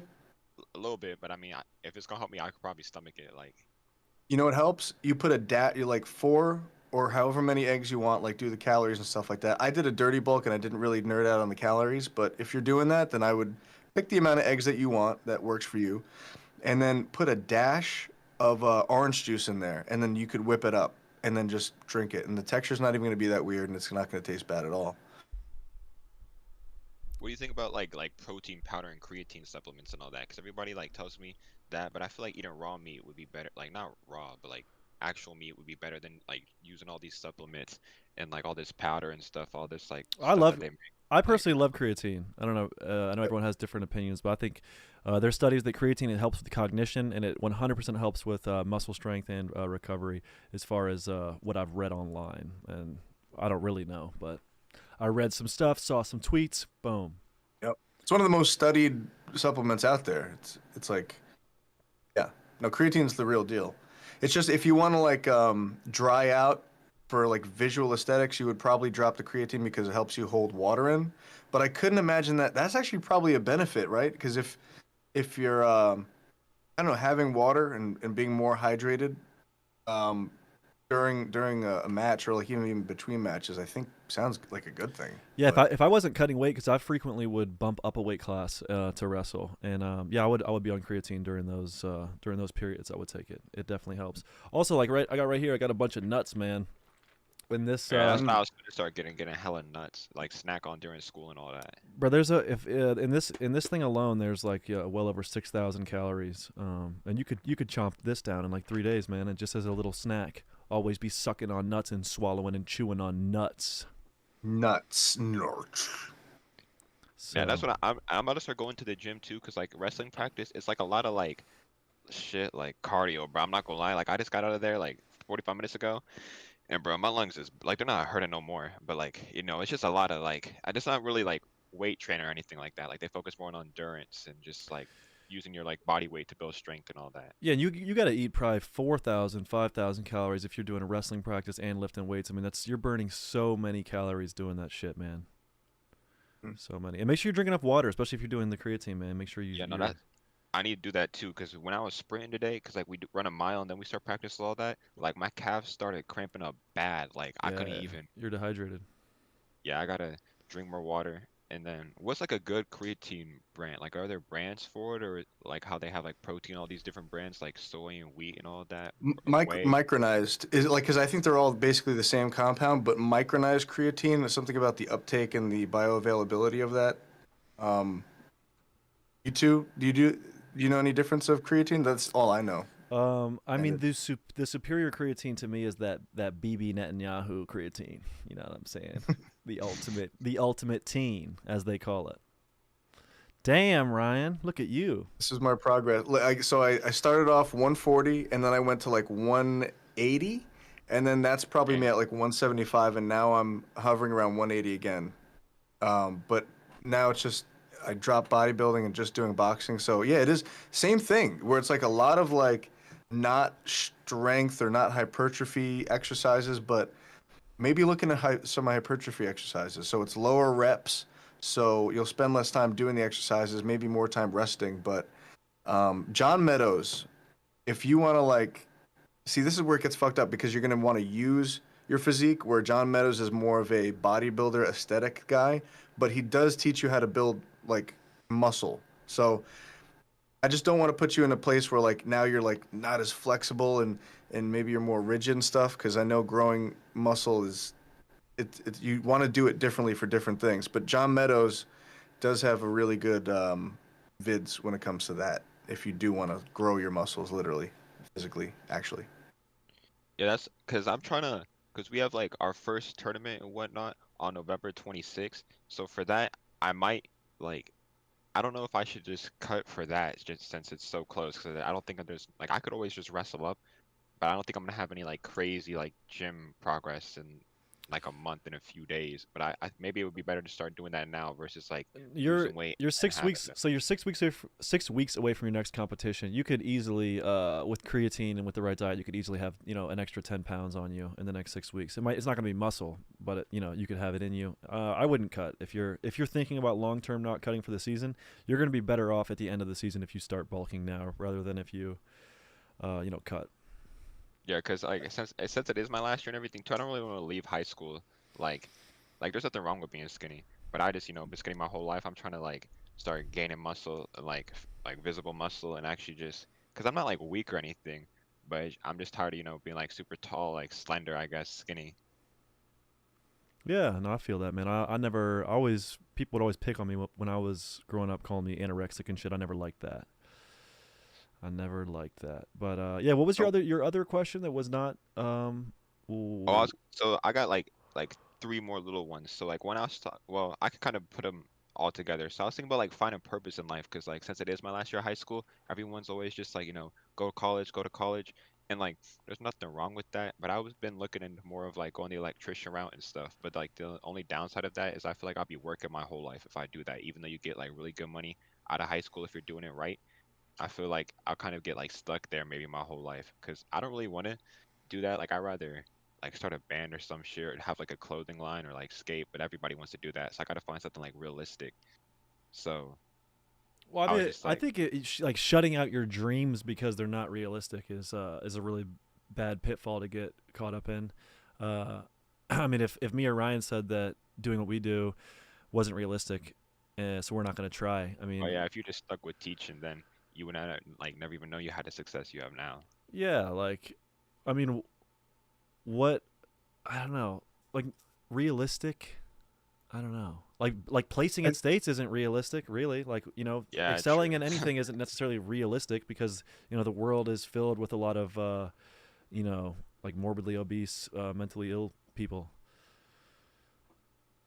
Yeah, that's so maybe that's what I was thinking too, like the electrician thing. Because let's say I want to start a clothing line or whatever, I can like do that during the day, like electrician work during the day, and then when I get off or whatever, like I still have time to do other things versus college. Like you're locked in on that, working for that degree, and I also don't want to get stuck like getting a degree and then never using it and just like owing them all that money, and then yeah, Yeah, no, a still lot of having people are to. saying that college isn't. It's definitely not the only way to go. And for me, I didn't go to college, but and my wife is like, it's like you're lucky you didn't go to college. You missed out on a lot of partying, camaraderie, networking, stuff like that, and maybe even a certification for something that you could have used as a salary job or something. But a lot of people are finding themselves, especially if they don't know exactly what they want to get out of college, they're indoctrinated. They get propaganda stuffed up their asshole and in their tit holes, and then they owe tons of money. And the placement. I don't know if there's stats on that, whether like it's like they'll give you guaranteed job placement, but like not going to college is a totally valid route, and people need electricians. This is something that is always going to be the case, Yeah, hmm that's what I was like thinking too. always. And then you're going to know how to like fix your own shit, and then you could eventually, if you have your own contracting company, you'll know the ins and outs. You can start contracting yourself. You could start hiring people beneath you, and now you don't have to go into work all the time. You have to, you're the manager, so now you have more time, and you have the capital to invest in these dreams that you do have. So it's not as like it's a less like romanticized version of following your dreams, but it is a more safe route, I'd say. Yeah, the whole time Yeah, I was in college, sorry to cut you off, but the whole time I was in oh, you college and the whole time I was teaching, I've been was making little music, drawing cartoons, doing animations, and then eventually kind of found the art thing that seemed like it was more realistic, which was the YouTube videos. And yeah, don't let the prospect of going down the electrician route kind of negate the possibility of you being involved in art or having your own clothing line, because you could definitely do both. Yeah, that's what because I was thinking too, like the electrician thing, because there's this internship like where I live. So right after high school, I start like that summer, and it's I think 8 to 4 every day, and they pay it's like $18 an hour, something like crazy. And then I think if you stick with it and you get through it and do well, then they also pay for your trade school. So I feel like that would be a good option, Yeah. because then I just have hella bread and not really owe no bread, and then I also have like a life skill. Yeah, no, I mean, I think that would be great. So when I look at it, most of my friends that got involved in a trade are currently, and this might change by the time I'm 40 because I'm only 28. But most of my friends that got involved in a trade currently have a lot more money. They have a house comparatively to the people I know that went to college, which is kind of weird. But yeah, And that way too, I can like trade my trades like with other people. Like let's say like a fucking something with my AC happens or like plumbing, and I know a plumber or whatever, I could do something for them and they do something for me, and then I Oh yeah, save paying and I someone. think you'd get screwed over. Not to cut you off, but I think you'd get screwed over way less because if they know that you're in like the union fields or like the trade fields, like you, it's almost like on in Fallout, you get your charisma bonus up, and like you get like special fucking or your barter, you get better prices because like I can't fuck this guy over. He's an electrician. He probably knows Yeah. what this will cost. And like I feel like that, dude. That sounds like a sick program. That seems like an insanely blessed program right there. Yeah, And another thing especially too is if you picture that job as I'm struggling and I gotta fucking work, like to a certain degree, struggle and doing shit that you don't like to do can help make you feel confined enough to like when you finally are creative, like it really helps because you're like, well, now it's my time. Now I have time for myself, and I'm gonna like avenge all the time that I lost that I didn't have control over. And if you were just focusing just purely on your craft or your art, there is a chance that there's just you're not absorbing enough to actually put into it and like turn into art and creativity. But struggle, I think, to a certain degree, yeah, can help you be creative. Yeah, that's what I've been doing. Cause like right now, I'm in like school or whatever. I have 4 classes, and then I try to work like 30 hours a week, just cause I'm trying to save money or at least like have something when I'm out of high school. And then like with wrestling and stuff. So I've been trying to like get used to, I guess, having like a lot of responsibilities versus like, cause like I'm not gonna lie, over COVID it was bad, yo. I would just stay home, play video games all day, and not do shit, and then I would like bro, I'll have that 3 a.m. motivation where I just start doing a few push-ups and stuff, and I'm like, oh yeah, I'm gonna keep up with this. And then like a few weeks later, I'm just back there like beating my dick, not doing anything, wasting my time, eating all this like junk food. And I feel like if I would have worked harder, especially like during that time where like I had so much free time, I'd definitely be like in a lot better position now if I use that time.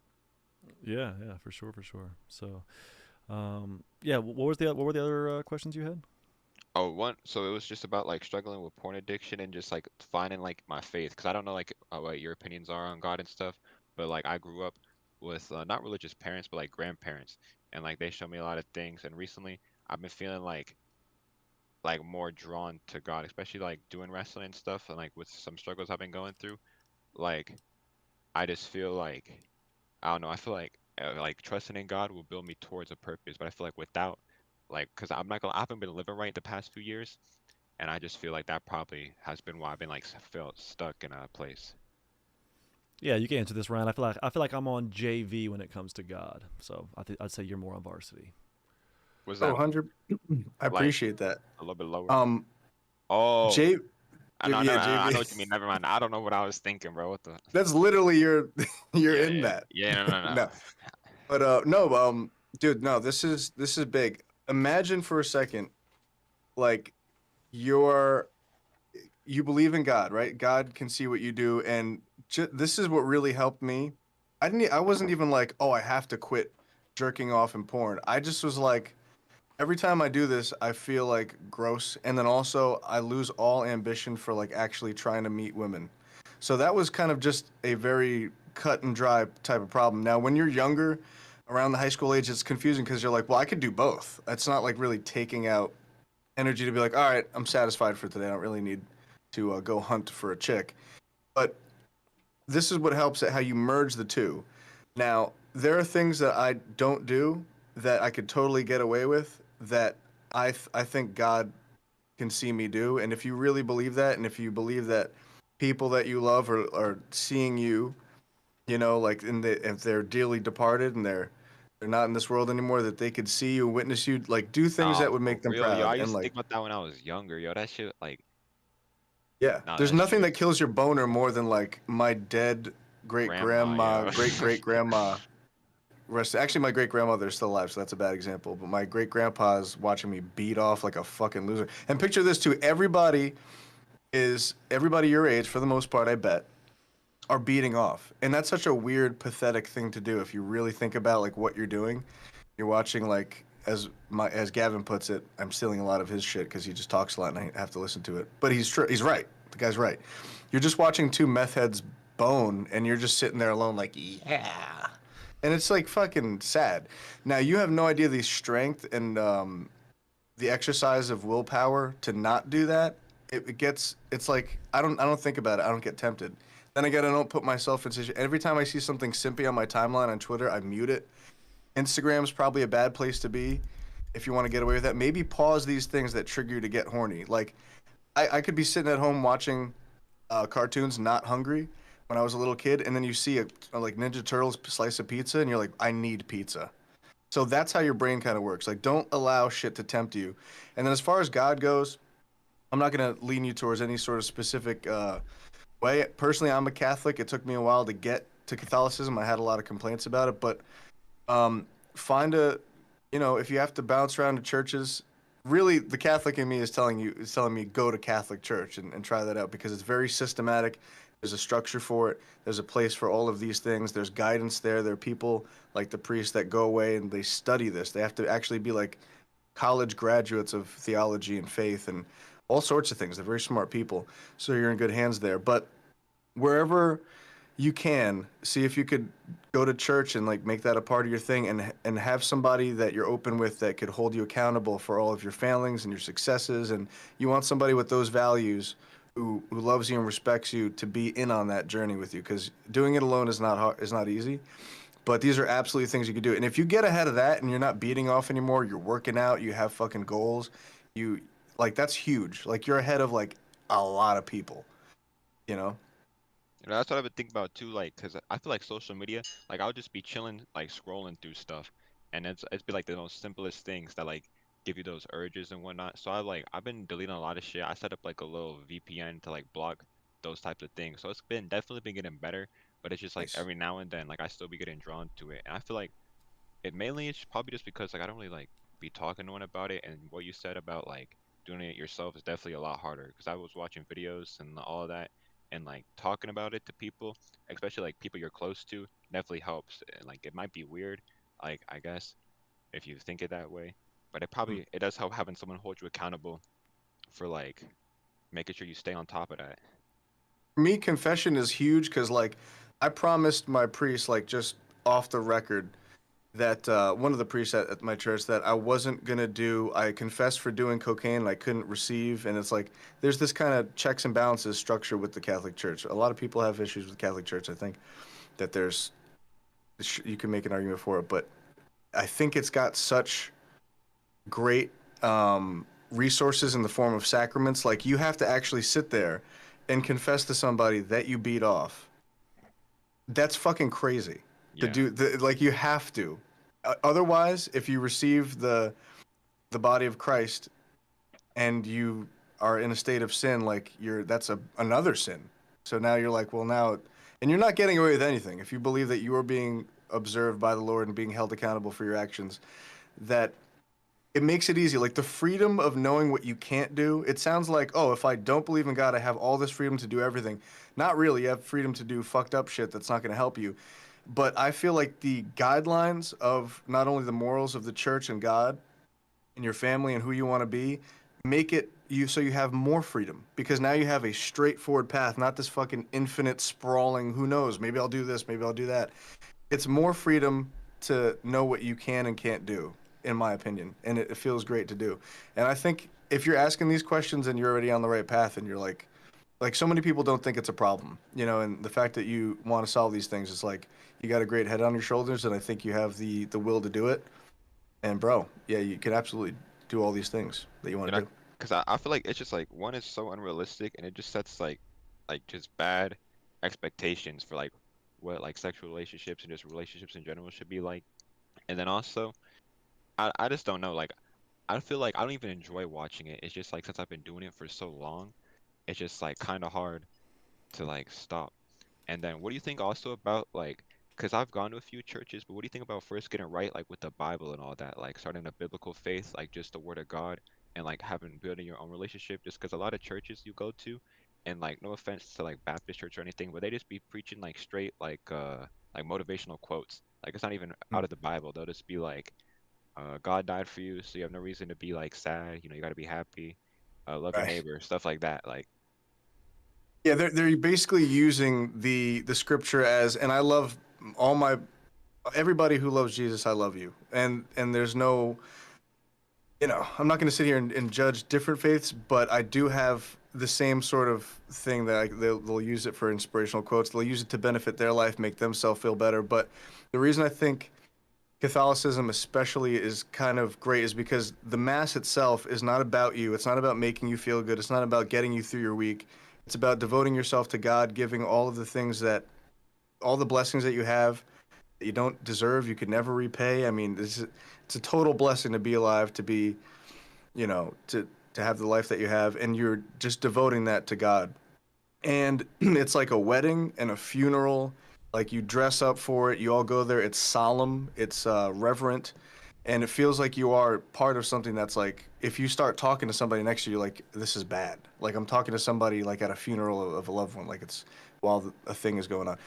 So the thing about reading the Bible, which is this is a major difference between Catholicism and Protestantism. Protestantism is essentially created because people like Martin Luther, he was a Catholic and he ran through that. You know what? I'm not even going to get into that. But basically, you can interpret the Bible incorrectly. That's totally possible. Some things are hyperbole. Some things are meant to be a little more symbolic, and some things are actually literal. And you'd be surprised how fantastic these things are that are actually meant to be literal. And the people that have really gone away from society to learn this, and they have I'm not going to have a wife. I'm going to live amongst other priests. I'm going to study this until the day I die. I'm here to serve people and usher their soul into heaven. That's pretty heavy. And so these are people that read the Bible. They know it. They study it. There's a lot of different interpretations of things, but you need to have these interpretations from somebody you trust. And I personally wouldn't trust myself interpreting that myself. And that's why the church is there, to do that for you. And they also encourage you to not really read the Bible on your own. So you're looking at this big, thick bucket of words and like the way people don't even talk anymore. And you're like, man, this is a tough read. I want to get through it. And you don't have to do that. So they do that for you because in the liturgy, they tell you the gospel, they tell you passages of the Bible. And then you could, of course, read the Bible on your own, but they don't, back when people couldn't read the Bible, they would go to church, so they had no option. But now, when you can absolutely take the Bible, misinterpret it, and then use it to benefit you, and that's kind of a scary place to be. So that's why I would say Catholicism. Just me, personally. Yeah, I feel like a lot of churches too, do that too. Like they'll misinterpret it to benefit them with stuff like tithing and just how you live. Like same with people that fearmonger. Like I've been seeing so many TikToks, and it's since Israel's at war, the world is ending by the end of September. Yeah. And that's just not how it should be. It's like, if you ever seen the movie The Mist, it's a really good Stephen King movie. It's probably the only good Stephen King movie. JK, he's got some hits. A lot of them are corny. But there's this one lady, they always make the Bible thumping lady seem wackadoo, because she is just these are the end times. Like, she's interpreting it herself. And if you go on Twitter and you look at Christian Fails, I think it's called, or Christian Cringe, something like that, it's always going to be Protestant. I'm sorry, it is. It's because I don't know. It expresses itself in guitar music and in bam, and they're like, whoa! It's all sorts of shit. It could be whatever. So, I don't know. And Misery is a good movie. Hand sanitizer, somebody in the chat says. Yeah. Well, EXT, I appreciate you calling him in. Do you have any other closing statements for us? No, yeah, I appreciate your time, I need to go eat. I haven't eaten since practice, so I'm finna go. Yeah, Nice. finna go get them calories. Yeah, I'm gonna eat 8 chicken breasts and fucking drink a gallon of milk. Yeah. Dude, put the chicken breast in the blender and fucking suck them up raw. With Yep. a dozen eggs. There you go. Please. Seriously, actually, yeah. But, I got you. Yeah, best of luck, man. Eating that much is not fun, so try your best to enjoy it. Sir, appreciate it, yo. You guys have a good night. Appreciate you, You too. gang. That kid's gonna make it. Oh, dude, he's got great He's got prospects it. ahead of him. Great Good kid. prospects. So I guess before we close out, does anyone in the chat want to ask any closing questions? I know I had one caller, but Ryan's pretty much the caller. You know what I mean? So we're Bring. yeah, ring ring. It's your mother. So yeah, anyone else have anything they want to say in chat? Anything they want to ask Somebody Ryan? just said, Jesse Dunaway says Stephen King do be hitting different around these times. That's just funny to read. Smoking on that Stephen King. That Stephen King pack. Smoking on that Jeffrey Yep. Epstein. Put you in crutches like Stephen Hawking. I am here to tell you about the universe. That type of shit. Yeah, dude, I'll fucking knock that dude out if he rolled up on me with them fucking Oh. wheels. I'd kick him back like, yeah, I would treat him like that kid from the Burger King crew. I think his name was Wheels. Yeah. Badly. Have you seen Return to Oz? That movie? The Wheelers. I don't know. That sounds familiar, but I don't know. Return to Oz. Is that recent? No, it's old. It's just so scary. I don't know why I just brought that up. I'm having Oh, no, I know. Yeah, I know what you're talking about. Yeah. Return to Oz. It is. Yeah. they scream like birds. The Wheelers. Ah! That reminds me of fucking Never-Ending Story. That shit spooked me. Yeah. Had some spookers. Dark Crystal. Goddamn, boy. So All yeah, that stuff right there. so I can't look at the chat because I have some screen things. So yeah, if there's any questions, we'll rock them real quick and then we'll fucking, you know what I'm saying? Then we'll do what we do and go do the thing. I'll read a couple here. What are your opinions on the military? My opinions is fuck, dude. I don't know. I guess. Yeah, you answer that one, Ryan. Oh shit. Well, actually, I wanted to be in the military for a while, so I think I have a pretty fortified view of it because now I would say do not join the military. But before, like fucking me out of high school, and even me like 4 years after high school, I'd be like, military's still an option. Actually, up to like fucking 4 years ago, maybe even like I was still like, can I still fucking join the military? Because the appeal there is that they have it all figured out for you. You just sign up, you show up, they will make sure that you fucking go through it. And then when you're on the other side, you have a good system for you, whatever. You're stronger, you camaraderie, all that stuff, patriotism. I love it. But right now, looking at the conflict that we're in, the fact that we're in a conflict at all, and I don't like this administration personally. Let's talk real here, okay? Biden's an old geezer. No, but I don't really trust it anymore. I don't think that they treat people correctly. I've seen people that are veterans like that went to the Capitol on January 6th. They fucking revoked all of their benefits, so people at home that they were married to or whatever, that the benefits just stop. Like they treat them like complete shit after like risking their lives for the country. So no, fuck that. Don't do it. I mean, if you're in the military, I respect you. I'm sure you're doing it for all the right reasons, but dude, they should be treating you way better. They should be. Yeah, they'll just throw you right under the bus. It's a meat grinder at this point. But I used to love the idea of it. Absolutely. I was in JROTC. I was doing drill and shit. My favorite gun is still the M1 Garand, because that's what you would drill with and shit, but not Yeah. anymore. I wouldn't recommend it. I'll say this: I'm having late night dreams about signing up to the military and fighting for our greatest ally. I mean, man, I just want to kill for them. I want to kill my mom and my dad, and I want my kids. I want my kids to die for our greatest ally. And I might. There's nothing more respectable than that. Yeah, they're just so great. So. Uh-oh. It's printy. Yeah. I want to make a printy shirt. It's going to go horde. Printler. Yeah, we got any other questions? Oh, let me see.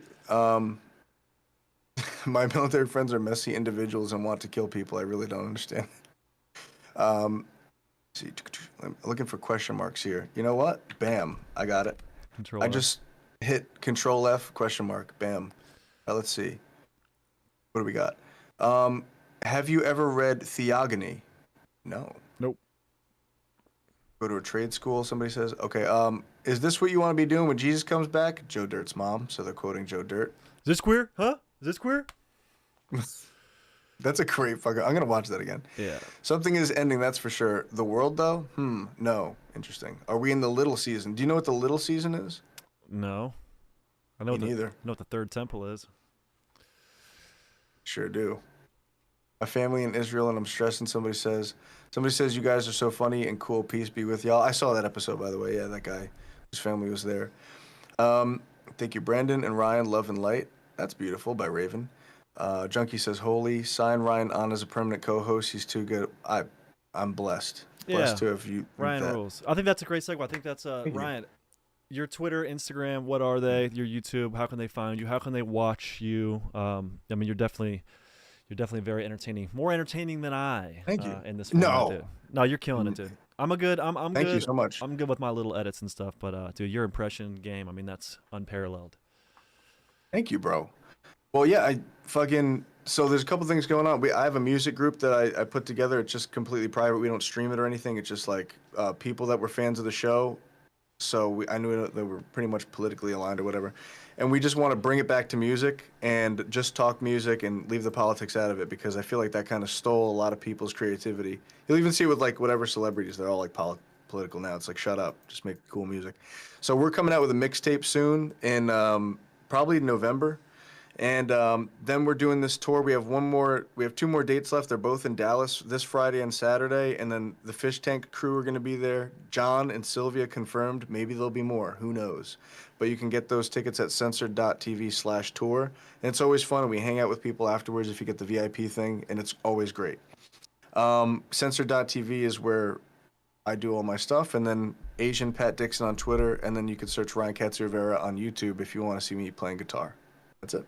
Willy, willy, willy. And yeah, dude, thank you so much for your time. I mean, we're closing on 2 hours here, one of the longest yet.